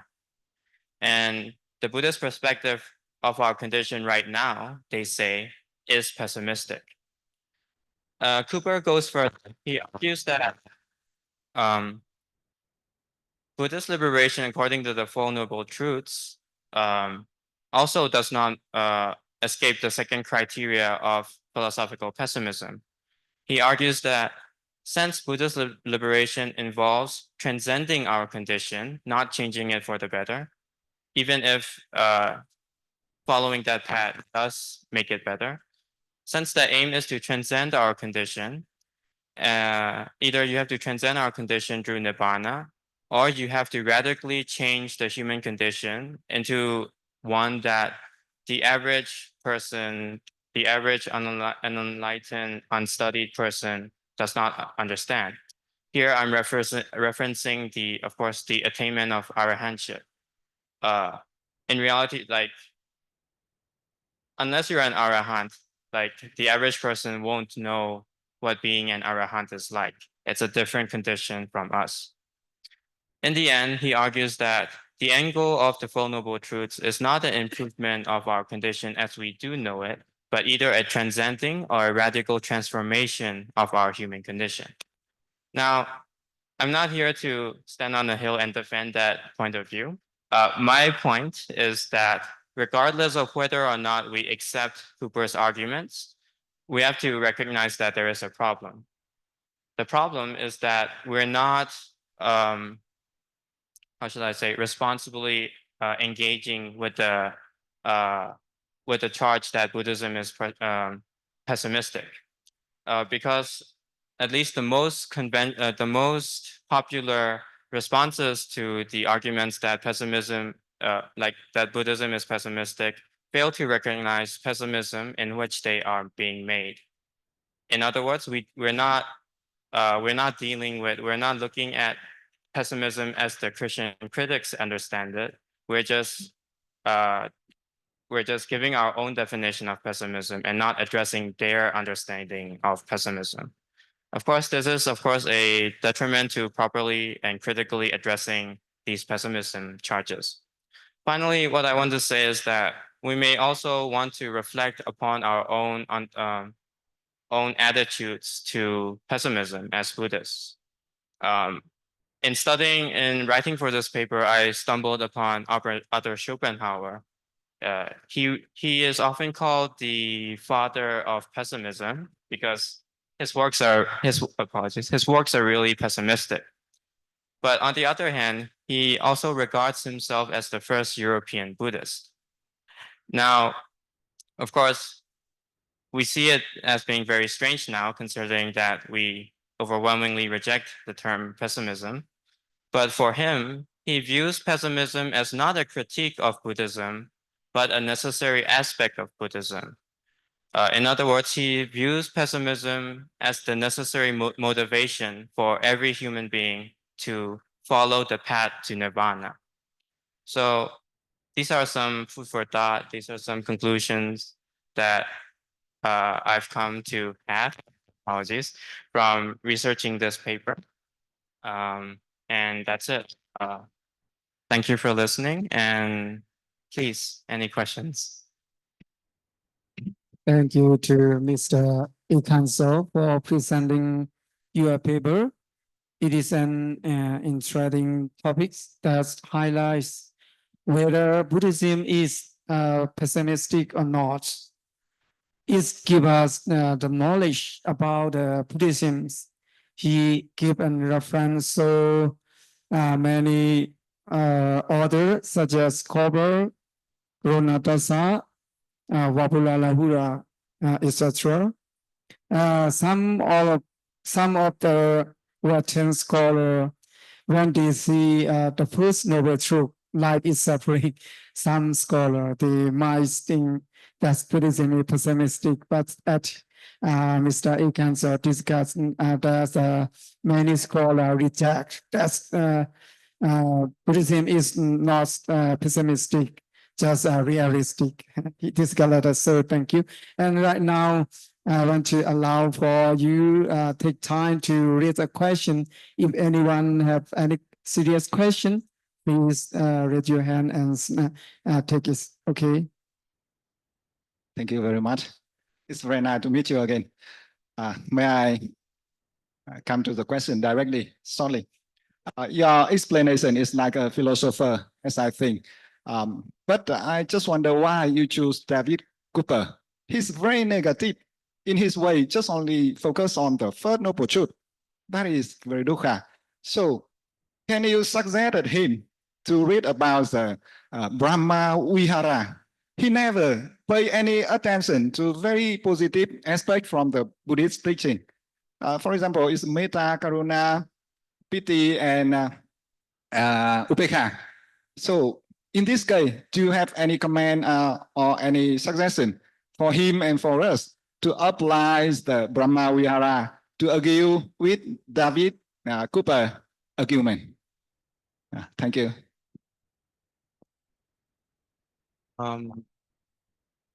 To respond from reading Cooper, I don't. To me, he doesn't seem so negative. He's engaging Buddhism as a Western philosopher. He is I believe he was the department head of a UK university. His argument is not a critique of Buddhism per se. He takes a more of a stance similar to Schopenhauer, that pessimism, like Buddhism being pessimistic, it's okay. In fact, he views it as a kind of motivation, as I've said, motivation for us to be liberated. But yes, I've reading his paper. He is exclusively looking at Pali texts, and there are some aspects of his paper as traditional Theravada Buddhists that we would reject. He says things such as, "Oh, if you don't accept rebirth," which when I read it, I found it really, it's like, how are you reading the Pali text and be rejecting rebirth, right? So, apologies. So he's not, like when he says that Buddhism is pessimistic, he's trying to explain that if a regular person, like from our regular understanding of pessimism, if we look at Buddhist liberation and how arduous, how difficult, how many lifetimes we have to go through, the reality is that it seems pessimistic. And there is no deeper argument than that. Like, there's no deeper argument. He's just saying that, oh, if you read the Buddhist text, if you look at the Four Noble Truths, if you look at the human condition and how Buddhism views that human condition, it's pessimistic. Because he says that, because, like, I don't know how to explain, but earlier I defined philosophical pessimism, right? That our human condition is it's in a bad place, including our moral position, because we're so prone to delusion, lobha, dota, moha. And Cooper views it as the fact that Buddhism sees people as inherently prone to lobha, dota, moha, prone to delusion. He argues that that's pessimistic. But at a certain level, I think that it all comes down to opinion, you know? It's that, what do you consider pessimistic? It boils down to pessimism and attitude, basically. Because another argument that he makes is that Buddhism cannot be not pessimistic, which is, I think, a bit more radical. Because he's saying that he's not misunderstanding dukkha, just to clarify. He understands dukkha perfectly. He's saying that our condition has to be so bad, like, because sorry, apologies, let me rephrase. To define dukkha doesn't just mean that I feel pain, right? Dukkha means that if I have something good and I lose it, that's also dukkha. Everything that's impermanent is dukkha. So that kind of perspective, Cooper argues, is very depressing, because it shows that you cannot even hold on to good things. And that is why you have to pursue the goal of liberation. So for Cooper, you cannot begin to pursue the goal of liberation unless you accept that your current position is really bad. And that to him is what pessimism is. At least that's what philosophical pessimism is. And that's how he is arguing that Buddhism is pessimistic. If we look at Schopenhauer, he would argue that Buddhism needs to be pessimistic. Does that answer your question? That was a long answer. Apologies. Any more question, please? Question and answer, just short to the point, please. Okay. Thank you so much, Mr. Akenso. I have one question for you. I wanted to know how to remove optimistic and pessimistic in our mind, and how do we act? Do we speak? How do you think with the realistics? So to write this paper, I actually watched a YouTube video on Arthur Schopenhauer. I'm dropping that name a lot, sorry. But one of the comments said that Arthur Schopenhauer is not the father of pessimism. He is the father of realism. So that reminded me a lot of Rahula's quote, right? So I think it's a mistake to think that being either optimistic, like being pessimistic, because you're pessimistic, you cannot be realistic. I think it's entirely possible that you're pessimistic and realistic at the same time. And you can be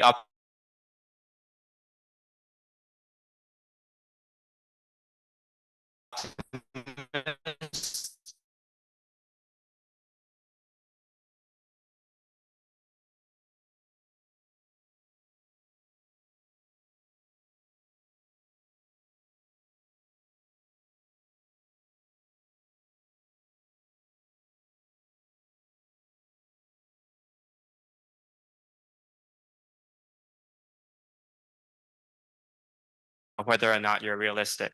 Example, I can be pessimistic. If I'm really skilled and if I'm pessimistic, I'm not being realistically pessimistic because I'm skilled. I have a reasonable chance to win at the game.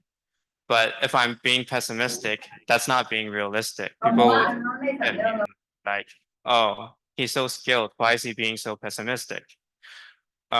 This can go the other way too. If I know nothing about, say, playing badminton, but then I'm really optimistic about winning against a world champion, then people would look at me and say, he's not being realistic. He's being too optimistic. So I think we need to separate the idea that because you're pessimistic or because you're optimistic, you're realistic or unrealistic. There are two different criteria, right? So yeah, that's my answer. Only one more question, please. Yes, thank you very much for your presentation. It's very critical issue. Yes, so my question is very simple. I just want to know your opinions. Like, for me, based on my experience, right?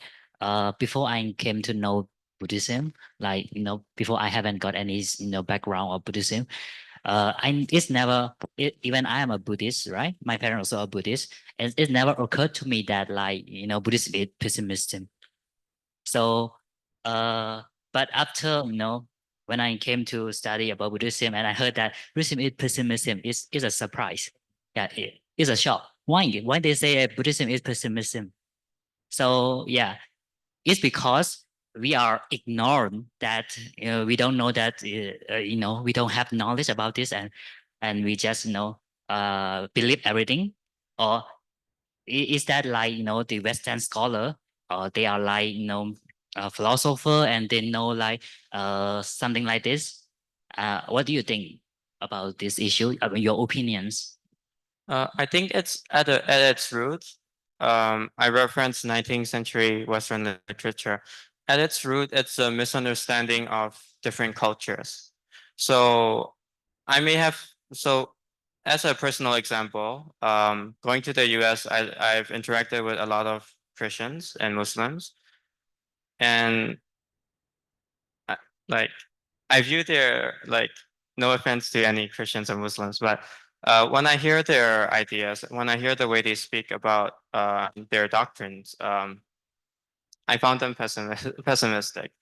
Not in a way that their God is like a dictator or like it's like they don't have free will or anything. It's like, to me, the fact that you lose a piece of your freedom to somebody else, like a God, that's depressing. That's pessimistic to me. So likewise, I think it's the same situation for the 19th century Westerners who arrived and discovered Buddhism. They look at this completely different way of thinking and go, why would you want to leave this world? Because understand that to them, the world is a gift that God gave them. And if you are coming from that worldview, you grew up with that worldview, wanting to leave that world is almost like you receive a gift from your, say, father, and then you want to throw it away. Why would you want to do that, right? So the angle, that kind of cultural differences, I think, ultimately is what contributed to the idea that, oh, this Buddhism, this ideology must be pessimistic, because they're throwing away a gift, for example. So that's my answer. Okay, finally, I would like to thank to Mr. Ikancho again. And according to our time's constraints, right now we should to process the latest our agenda. So for our presentation today, we stop or finish here, and I would like to hand the floor to our MC to process our latest program again, please.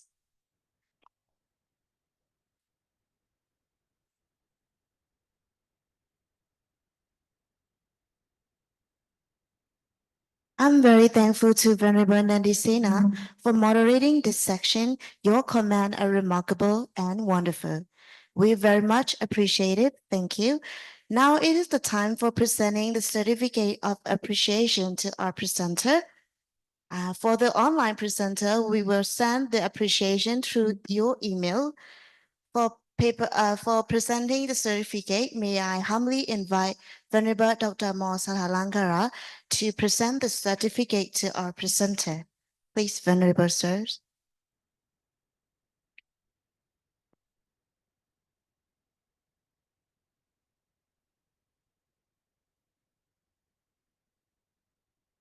May I invite Venerable Belinda to receive the certificate, sirs.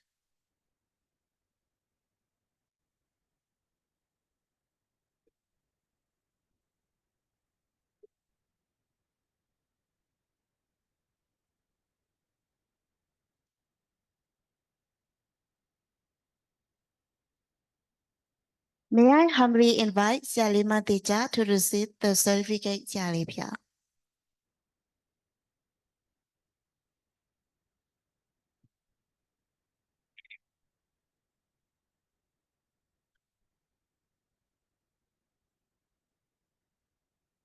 May I respectfully invite Dr. Omar Minsheng to receive the certificate, sir.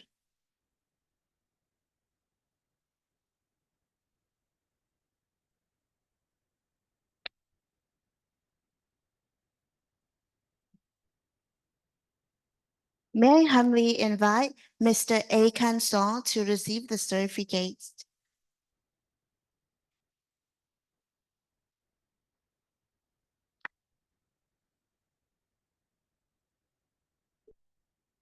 May I humbly invite Venerable Ratanadipa to receive the certificate. Please, Venerable Sir.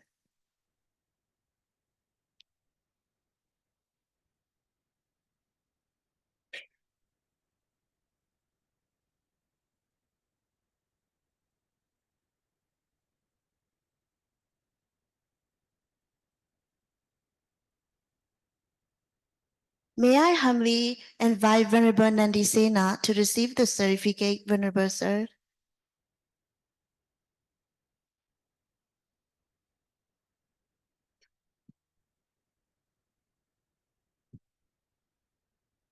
May I humbly invite Venerable Arya to receive the certificate? Please, Venerable Sir.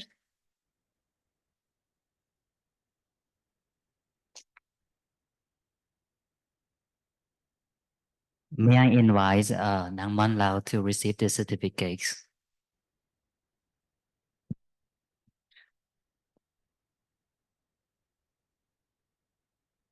Thank you very much, Venerable Sir, for coming to give certificate.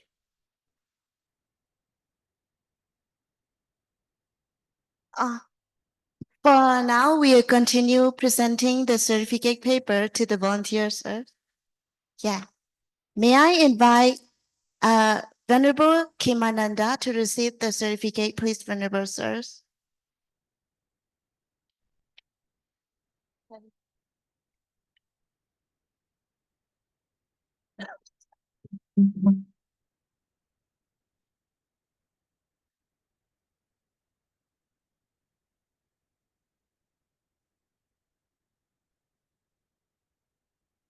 May I respectfully invite Bimoy Xiang to receive the certificate, sir.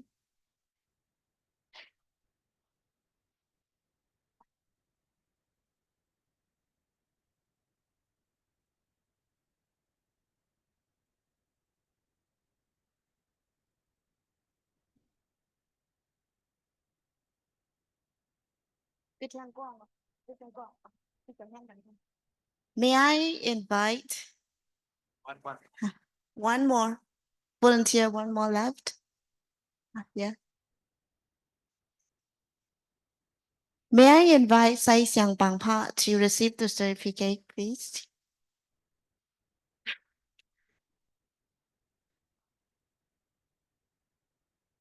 May I kindly invite the speaker, moderator, and MC to have a group photo with our venerable sirs? Everybody, please join us for the group photo, please.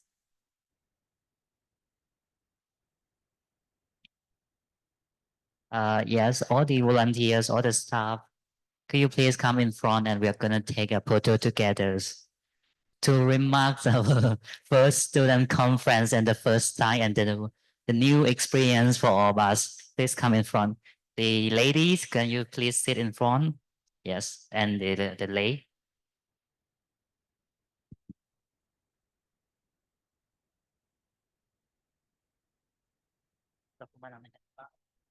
You can sit down. Yeah, sit down. You can sit down. All the students should come, I guess. One moment. Yeah, all the students should come.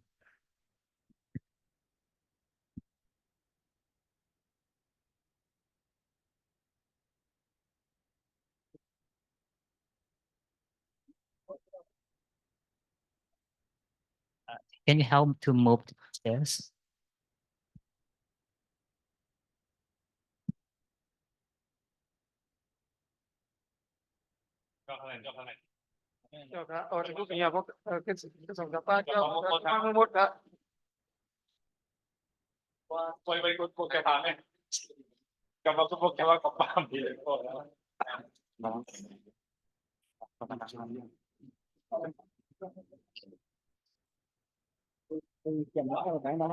Where is our cameraman?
We also would like to thank our participants from online for joining us today.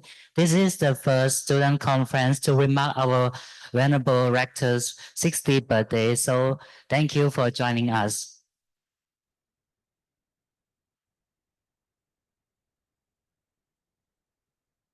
Most Venerable Dhamma friend, ladies and gentlemen, as we conclude, I extend our heartfelt thanks to our speaker, sponsor, organizer, and all attendee. Your contribution have made this conference a success. May the insight gained here inspire future achievement. And for the closing ceremony, may I humbly invite. This is the end of our ceremony. Thank you, everyone. We look forward to seeing you for tomorrow conference, the 11th International Conference. Thank you, everyone, once again for joining us today.